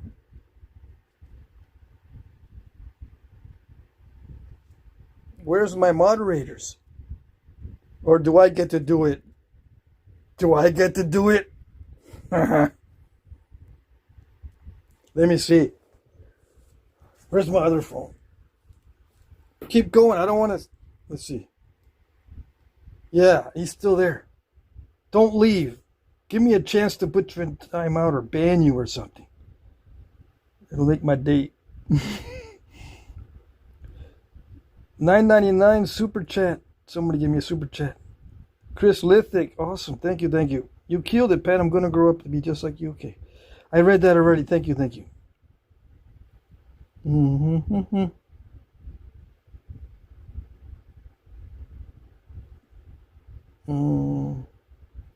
Yeah, Corey Pittman, is it the same as pine pitch? No, pine pitch is very brittle by itself. Tony Williams says they had to be a certain size to be able to hunt with it in my state. Yeah, it had to be 1 inch across, yeah.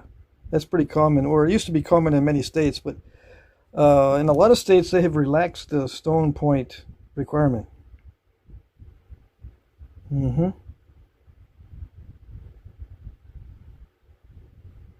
Where is he?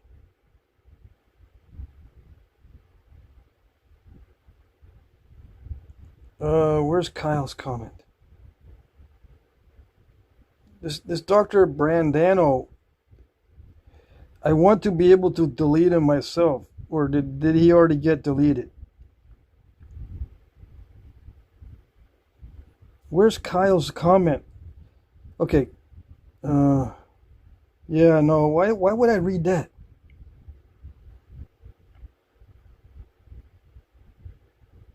I saw it, but I'm not going to read that.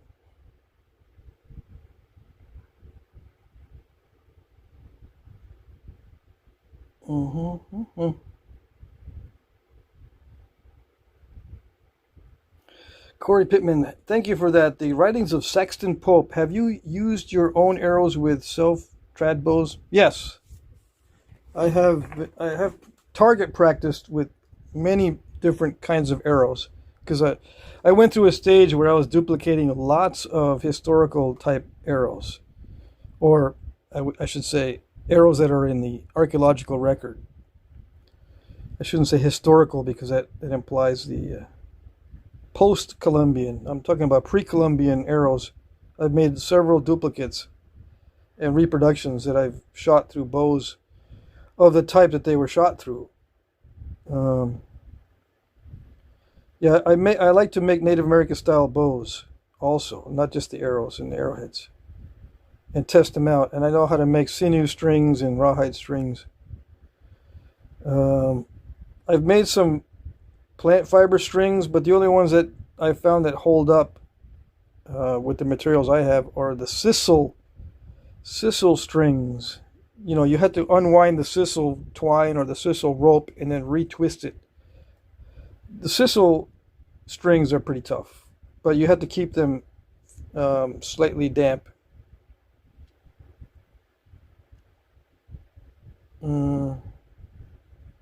Put a diaper on him before you put him in timeout. Yeah. Where is he?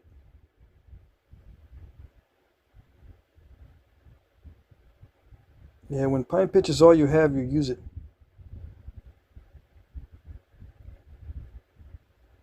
Jim Cooper's here.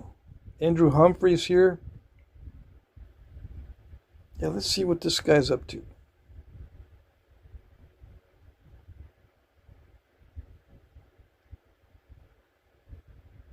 Yeah, I was able to do it. Thank you for hanging around long enough for me to hide your comments. That was awesome. Let's see.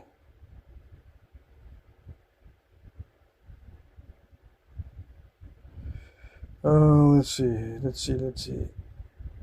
Chris Lithick says he's on the eastern seaboard in Maryland. Yeah, definitely asphaltum on the eastern seaboard. But you should also look into spruce pitch, spruce gum.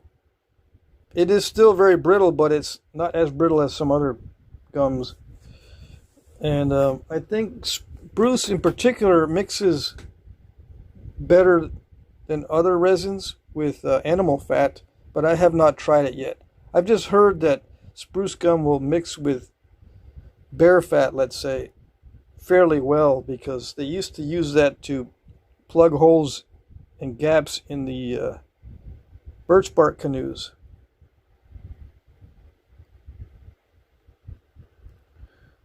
I don't know how well it would hold an arrowhead.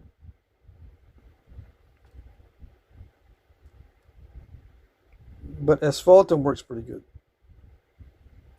Anywhere near the ocean, back in the day, I think it had, blobs of asphaltum on the beaches. They don't have much these days because of the need for oil. They've tapped all the sources of offshore oil. So unless you have a spill, you don't see much of that on the beach anymore.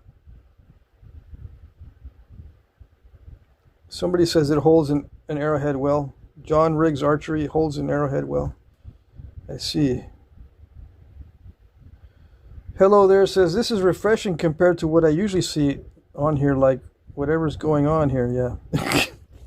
Well, I just made an arrowhead to fit on this arrow foreshaft. I just made this.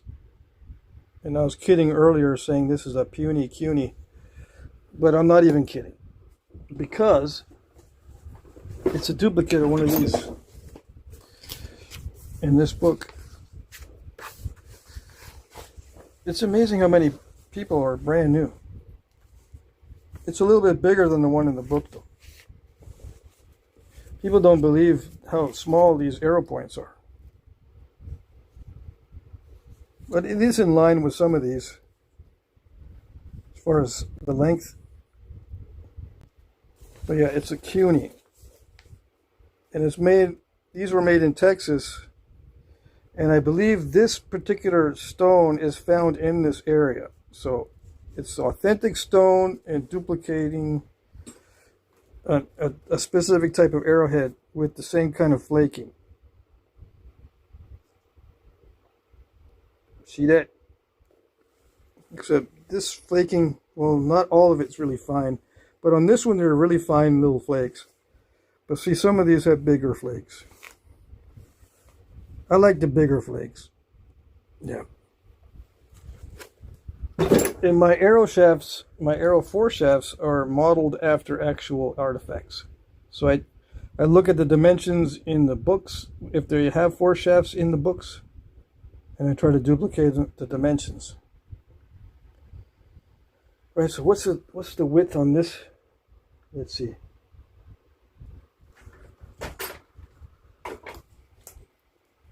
This particular foreshaft is made from creosote bush. And you don't find very many straight pieces, so it wasn't that easy to find a straight piece of creosote bush.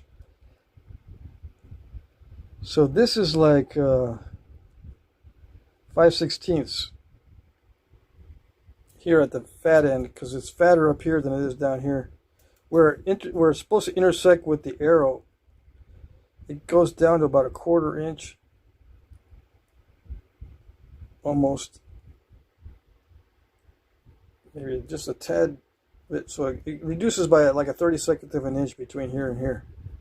So it is tapered down toward the base.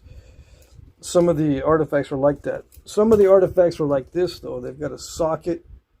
I mean, they fit into a socket, and they've got a shoulder like this.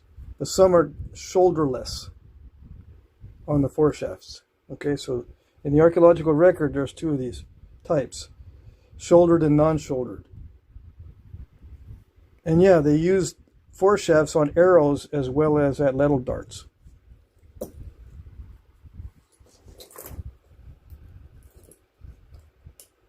Corey Pittman, my bad for my own idiocracy.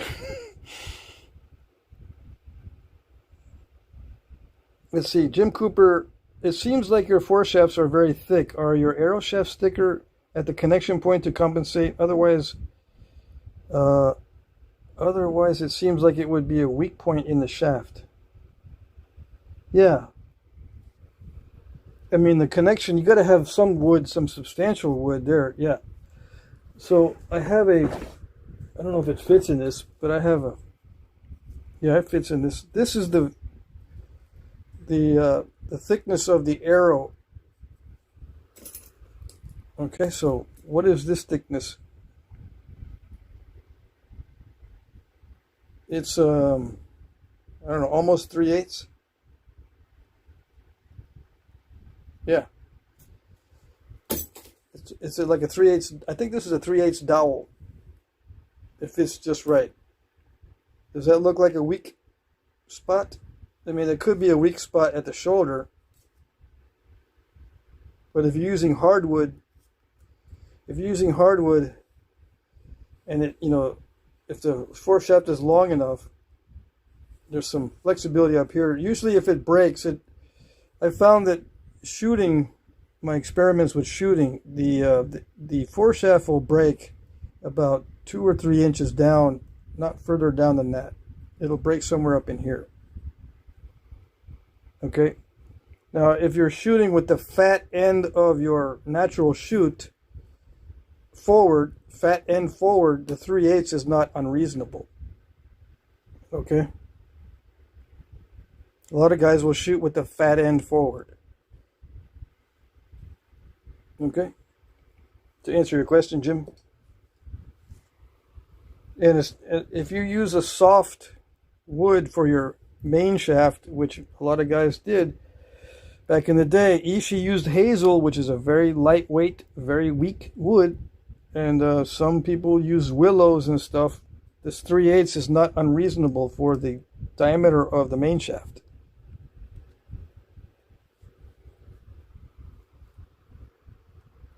Let's see.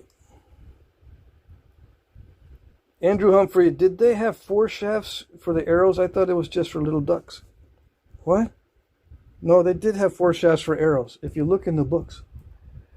Let's see. Do I have one? Let me see. No, I don't have my books with the foreshafts. Where is it? Yes, I do. I do have it. Okay? Encyclopedia of Native American Bows, Arrows, and Quivers. Okay? Look in the back, especially in the Southwest. Okay, look at these.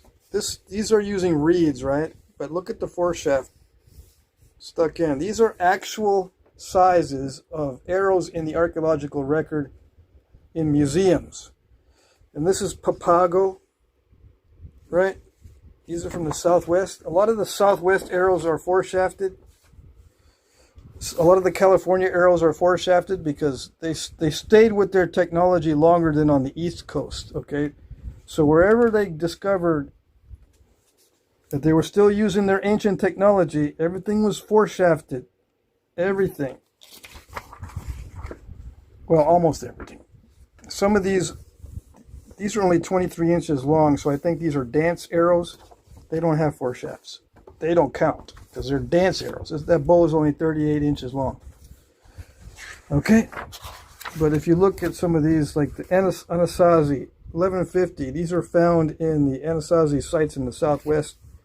That's a cable-back bow. And that one is 44. That's more reasonable. And these are all foreshafted arrows. Different sizes, but they're foreshafted. And they've got also inserts that are wood or bone without the point, without stone on the tips. Okay? All of these are foreshafted. If you look back over here to the other types, the more modern, even with a steel point, they still have foreshafts on that one. That's an Apache. Yeah, Apache type. These are foreshafted. These are Apache. Now, these are from the Southwest, okay? The further you go east, the more you'll find solid shafts. Okay? And then with steel points, with trade points. Okay, those are not made in the old style. Obviously, because they've got steel points. Okay, the further you go east, we're going east now, you're going to see solid, unforeshafted stuff with steel points or trade points. Okay? These are all from the Plains Indians and stuff. So we're well acquainted with the stuff that was made during the colonization, right, with the trade points. That's what we usually see in museums. But some of these are still really, really small, so they might be dance points or dance arrows, ceremonial types. Anyways, interesting book if you want to get that. It's not that expensive.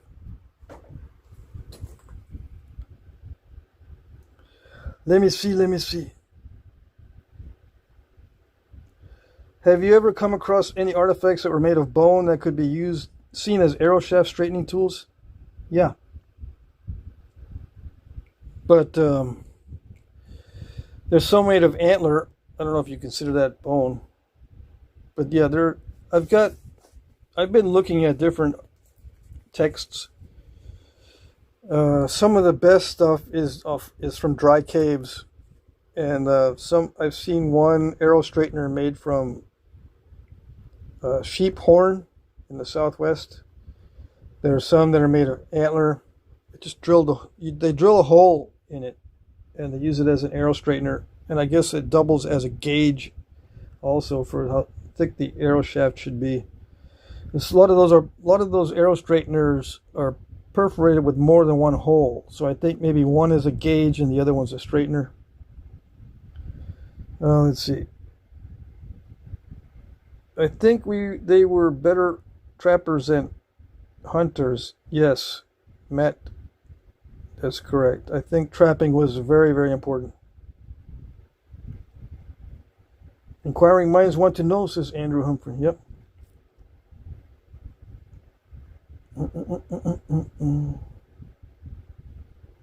Yeah, Ishi the Indian would make traps. He would make deer snares to snare the deer, if you believe it. Can you believe it? He had a technique for making deer snares.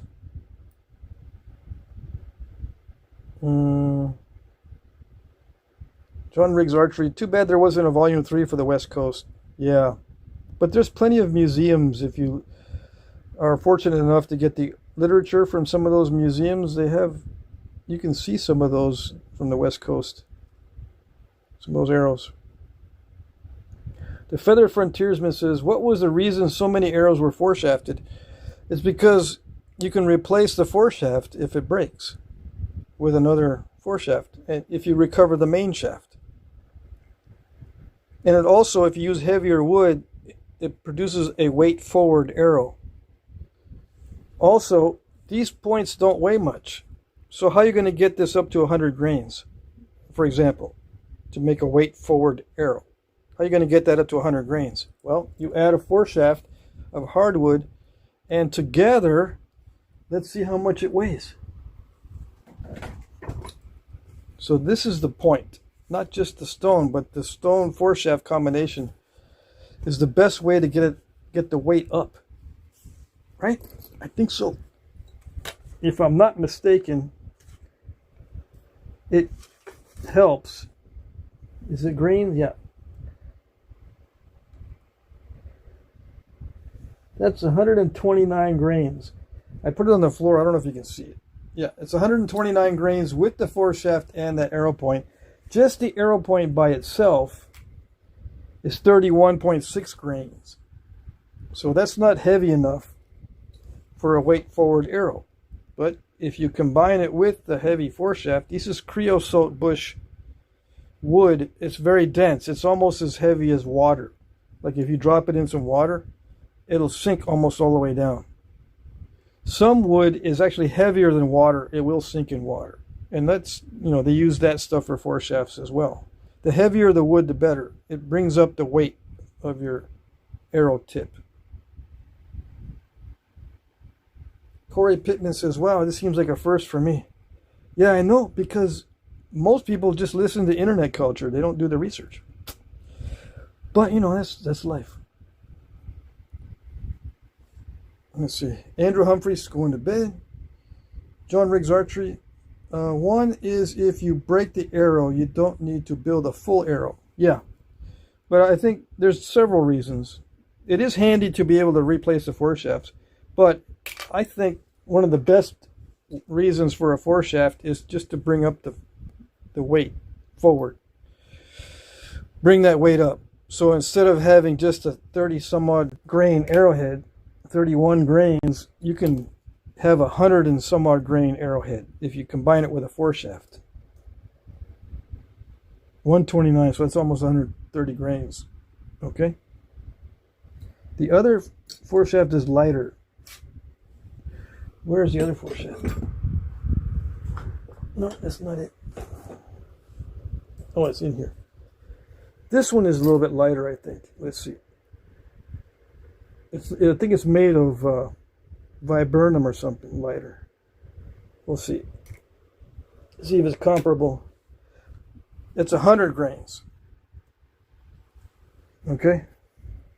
It's still combined 100 grains, even though the foreshaft is longer.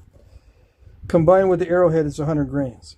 So that's why, I think that's the main reason, just so you can have a heavy front part of your arrow. Now, if you use steel for your arrowhead, you don't need the foreshaft because of the weight. Those steel trade points, they had the weight. It was easy to get 100 grains or 150 grains or whatever with a steel trade point. So they didn't need this combination. Does it make sense? Okay.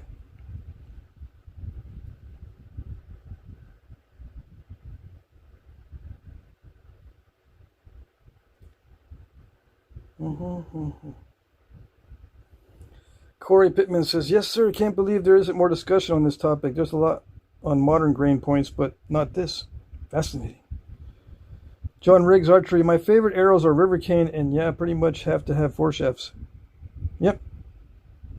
River cane's awesome stuff. The hill cane is even better. I got a friend that lives in Tennessee that'll give me some, no, he lives in North Carolina. He'll give me a ton of hill cane. He goes, hey, you want some more of that hill cane? I do, but I got a lot already. I don't know what I'm gonna do with it. I don't know what I'm gonna do.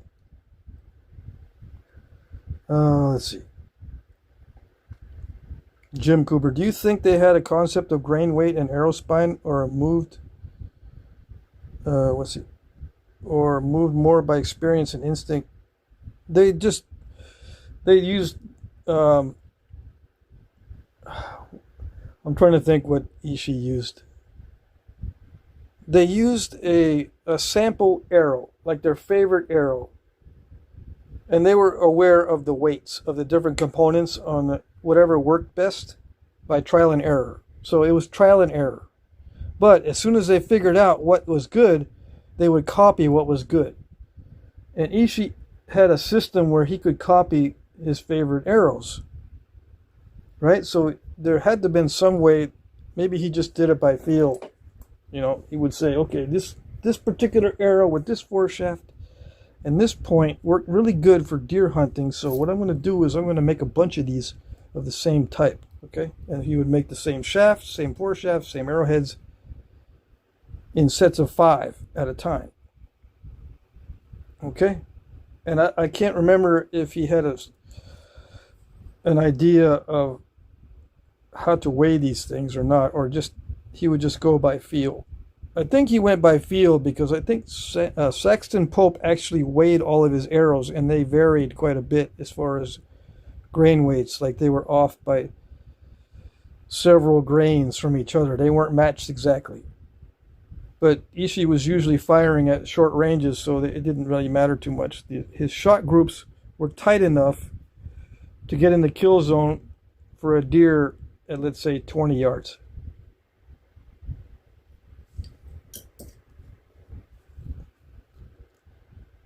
So it was by trial and error.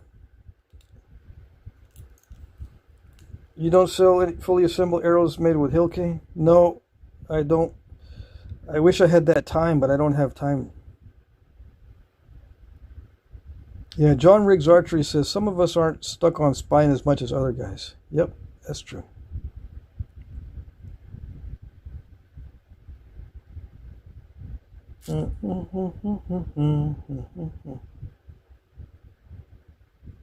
But an arrow with weight forward works a lot better, I think, than an arrow that doesn't have weight forward. It flies better. More predictable. And you learn that by trial and error.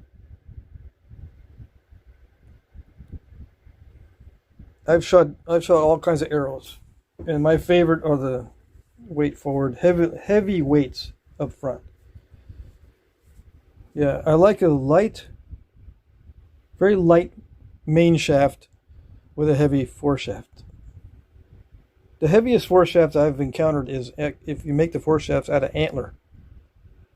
Yeah.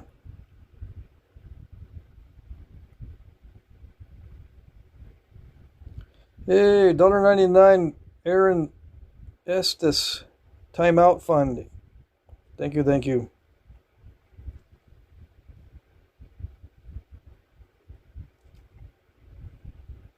The strongest hafting glue is hide glue. Yeah, don't think you can't use hide glue for your arrowheads. It works pretty good. Ever mess around with slings? No, I have not messed around with slings. That's one thing I have not done. Or I have not messed around with blowguns very much. I did a little bit, but I think I got bored with the blowguns pretty fast.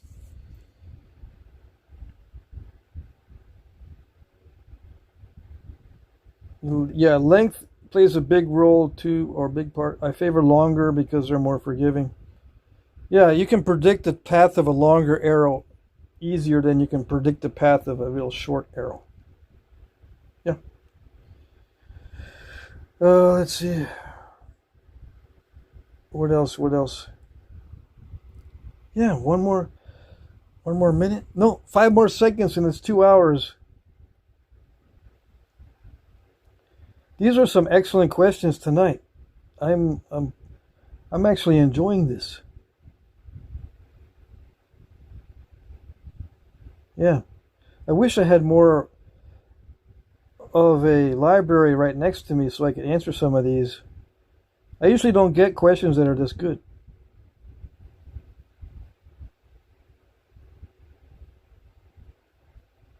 But there was a time where I'd spend lunch breaks and dinner breaks at work researching this stuff just to get a break. Yeah. So I've seen many, many artifacts. Yeah, Jim says, of course you're enjoying it. I'm here tonight and you love my questions. I wonder if they made foreshafts out of copper. Yeah, I don't know. It does not seem that way. They used to make cone-shaped arrowheads out of copper that would fit over the end of the arrow. Cones of copper. You know, they would. I guess they would have a foreshaft, or maybe not, and they would shape. They pound the copper flat, and they'd roll it into a cone, and glue the cone on the end. Yeah, it did have a seam on one side, but they would use cone-shaped arrowheads. I think there is one in the book. Let me see. No, it's not in this book. I think it's in volume 1. This is volume 2. I think in volume 1 there's a couple of arrows with the cone-shaped copper arrowheads from the copper culture back in the day. They were those, but not foreshafts, I don't think. Do you have any experience with red dogwood? You mean red osier? Yes. And here in Vermont, we have silky dogwood, which is a very close relative of red osier, and I got a bunch of those shafts. I like red osier and I like silky dogwood because it can be straightened cold, and then the stubborn little wonkiness can be straightened with heat after you cold straighten. But it's a lightweight wood. It's kind of brittle. It needs a heavy foreshaft or a heavy arrowhead.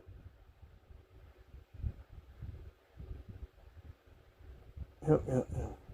Osage orange wood. Yeah, I have a lot of experience with Osage orange wood. I've made arrow shafts out of Osage. Those are some of the best shafts I've ever made as far as durability. They're heavy, but they're good. They feel kind of funny to shoot because they're small diameter. The Osage orange arrow shafts, they seem too skinny. The only thing I don't like about red osier is it's got a lot of defects. And it'll split right where there's knots. As you're drying it out, you've got to gather it in a dry season. Silky dogwood is almost as bad, but not quite as bad as the red osier. Silky dogwood doesn't have a lot of the cracking issues, splitting, checking. But the feel of the red osier, the shafts feel nice and smooth once you get them finished. The silky dogwood is almost as smooth.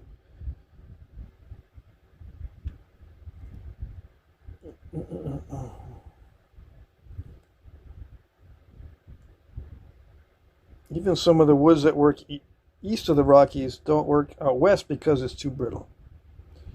Alrighty. Yeah, y'all got all the good woods in the east. I'm going to collect some willow, red willow from Taos Pueblo, because I did make one arrow out of some willow and it's surprisingly strong. For a willow, the red willow is surprisingly strong. The only thing is I can't keep it straight, but I only use cold straightening on it. I need to try the heat straightening on the willow. But I'm surprised that the red willow, which is common in northern New Mexico, works well for arrow shafts. Mesquite? Yeah, I don't like mesquite for archery equipment.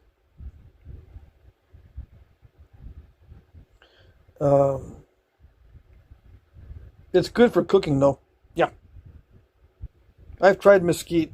The mesquite sapwood seems to work better than the heartwood. Believe it or not, yeah. I don't know. Maybe I had bad luck, but all the heartwood that I got from mesquite was very brittle after it dried out. But the sapwood was okay.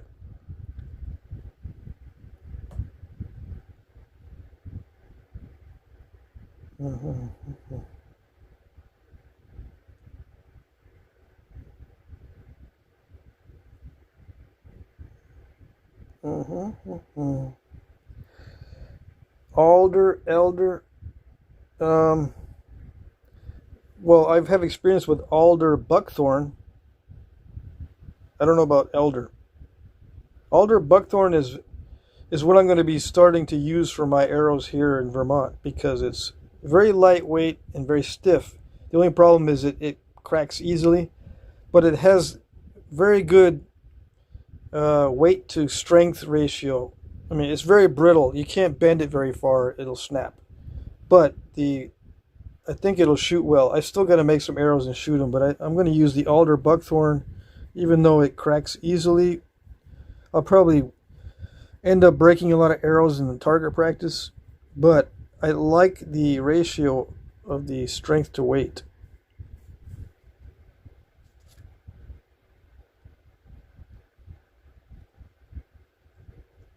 Let's see. Aaron asks, where are the thorns from an osage tree ever used? Oh, were there ever used with darts? They got extremely big in Tennessee. I don't know.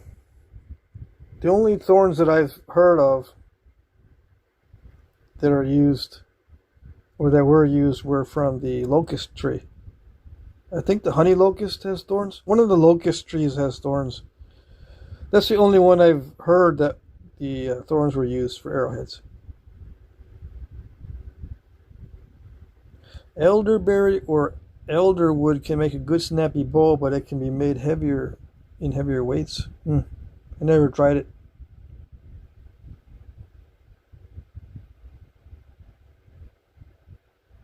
Salt cedar works good. I like salt cedar for arrows. Yeah. It's got a thick bark on it, so you gotta find some thick ones. Right? If I remember correctly, the salt cedar has very thick bark. So you gotta gather pieces that seem way too thick.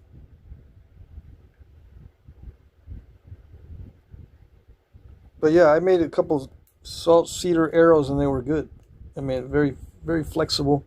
I don't know about bows. I think we're talking about arrows.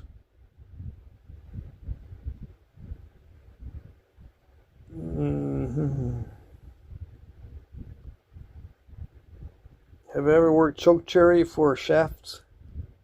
No, not chokecherry. I stay away from cherries. I've tried black cherry. I have some arrows made for me by someone that used chokecherry, and the wood seems okay, but it's very wonky. The guy that made the arrows couldn't straighten them out. Yeah. I think the cherry woods are too wonky for arrows. I don't know about bows. I've never made bows out of cherry.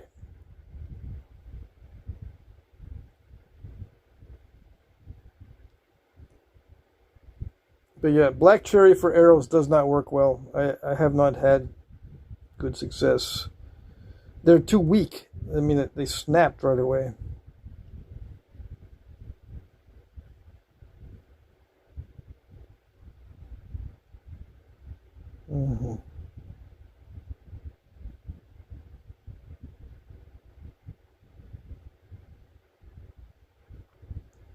I watched your video on botching with embedded screwdriver type thingy. Pretty cool. Lots of methods, huh? Yeah. I've used a lot of different methods throughout my videos, throughout the years.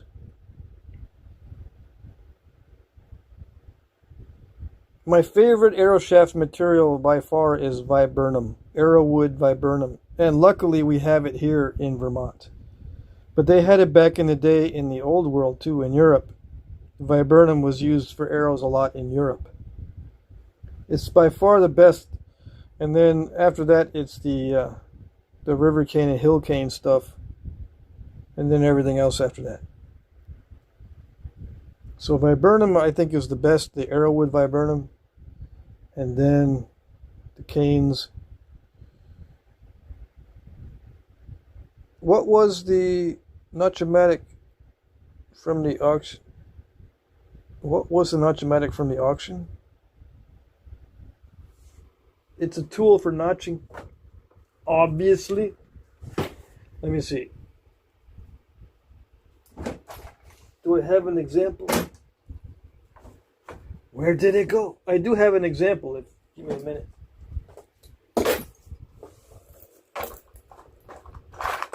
There it is. Spring-loaded vertical punches. I have video, or I have a video or two on YouTube on using these. See, they got springs. I'm surprised you didn't seen that video. And just type in on YouTube Notchomatic, Notch, N-O-T-C-H -O-Matic, and hit enter, and it'll bring up Ted Snyder's video on the Notchomatic. And it's a spring-loaded punch, steel punch, and these are like mild steel. I sharpened this one to a point for expanding notches, and this is just general purpose. This is how Ted Snyder sells all of his Notchomatics, with this chisel tip like that. But I like to sharpen it to a point. Yeah, and I'm thinking of maybe putting a notch in one of these, so maybe I can set it at the correct depth with a little notch for mass production stuff.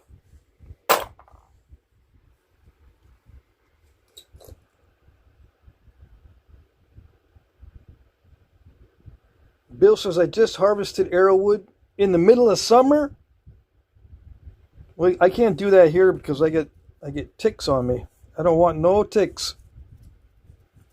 Honey locust has wicked big thorns. Had one stuck through my foot while artifact hunting. Yeah, see, honey locust, I've heard that tree thorns being used for arrowheads.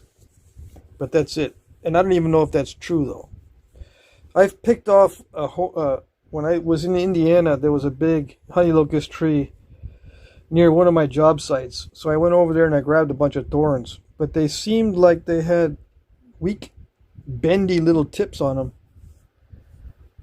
They must have a way to dry those things out, and then they must file them down so that they get rid of the weak tips. I mean, for shooting game, I mean, it'll stick into you and cause a nasty wound, right? But they seem kind of weak for hunting.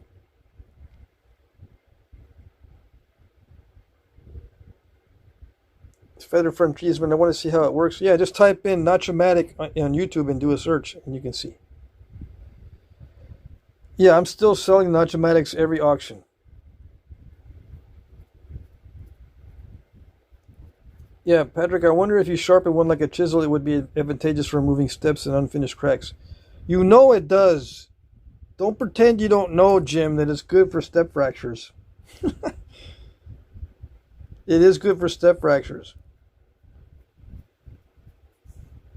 If you don't know that, you haven't been watching my videos.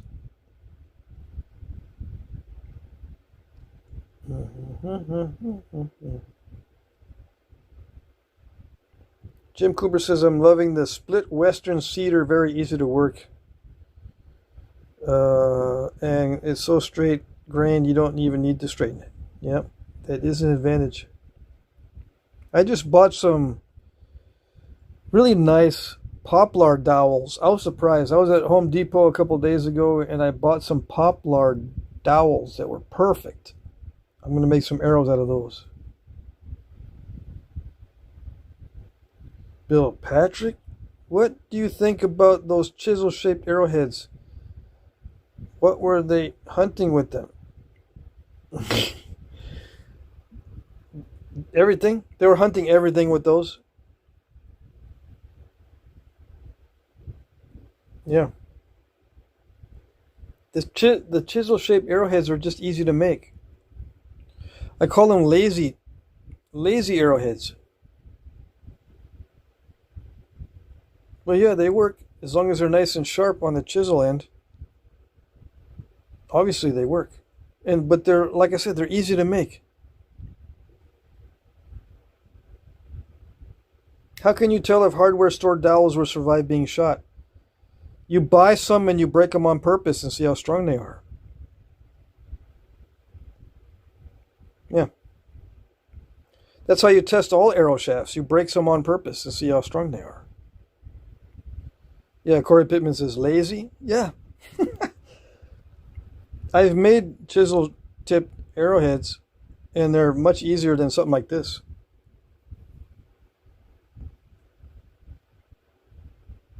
Bill says, LOL, I like them. Yeah. Compare the chisel-shaped arrowhead to something like this, and you'll see that the chisel-shaped are easier.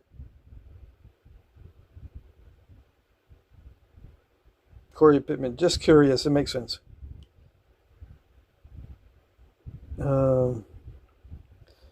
Do any of you guys not break arrow shafts on purpose to see how strong they are? I mean, after I've seasoned my arrow shafts, I always break at least one or two just to make sure they're okay. Yeah, I'll take one and I'll go, okay, I don't really like this one. It's kind of wonky, so let's just see how strong it is, and I break it. Sometimes I get disappointed that, this batch might be all kind of dry and crackly. I had one batch that got either dry rot or something happened to that batch. Maybe it dried too fast, and the shafts broke really easy. And this was alder buckthorn, so hopefully the next batch that I make is not going to be so weak. But you never know. I might not have success with the alder buckthorn.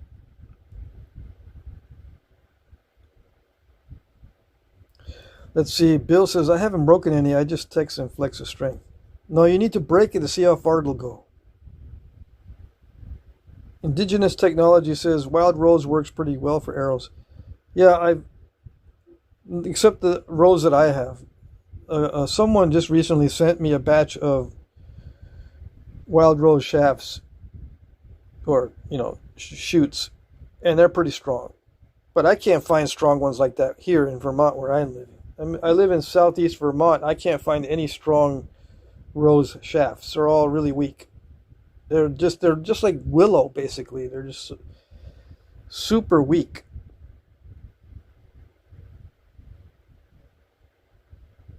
It's like just like I took some weeping willow branches and tried to make arrows out of it. That's what the wild rose here is like. It's terrible.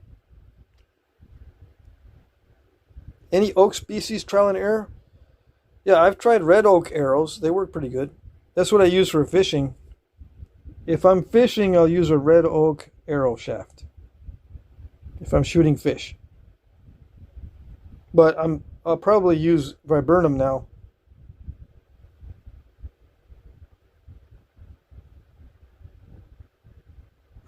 Jeff Jin, one of my archery friends made some poplar arrows recently. Heavy, but shot well out of my Asian style bows. Awesome.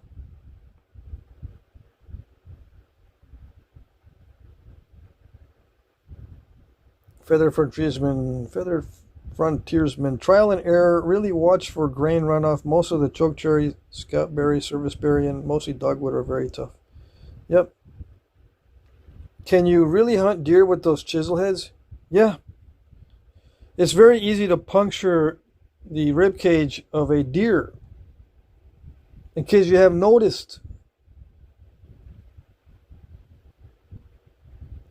Bill says, what do you think about the side flake people splice into the arrow shafts for more hemorrhage? I think that might work. I don't know. I think it's a little bit extra. I think it's overkill because I don't know. I think the width is better than the length on the arrowhead. Yeah. I think the width works better than length on the arrowhead.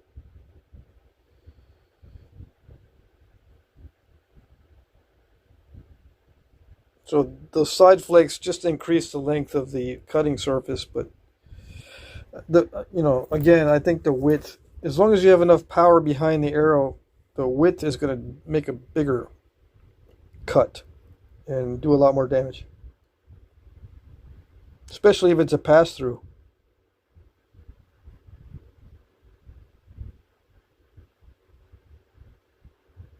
Jim Cooper says it was done a lot more in Europe with microlithics. Yeah. They just glued little pieces of flakes on the sides of the arrows.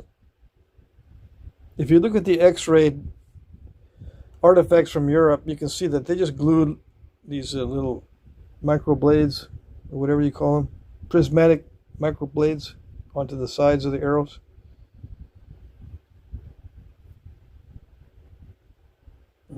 Okay, I think I'm going to call it a night. I think that's it.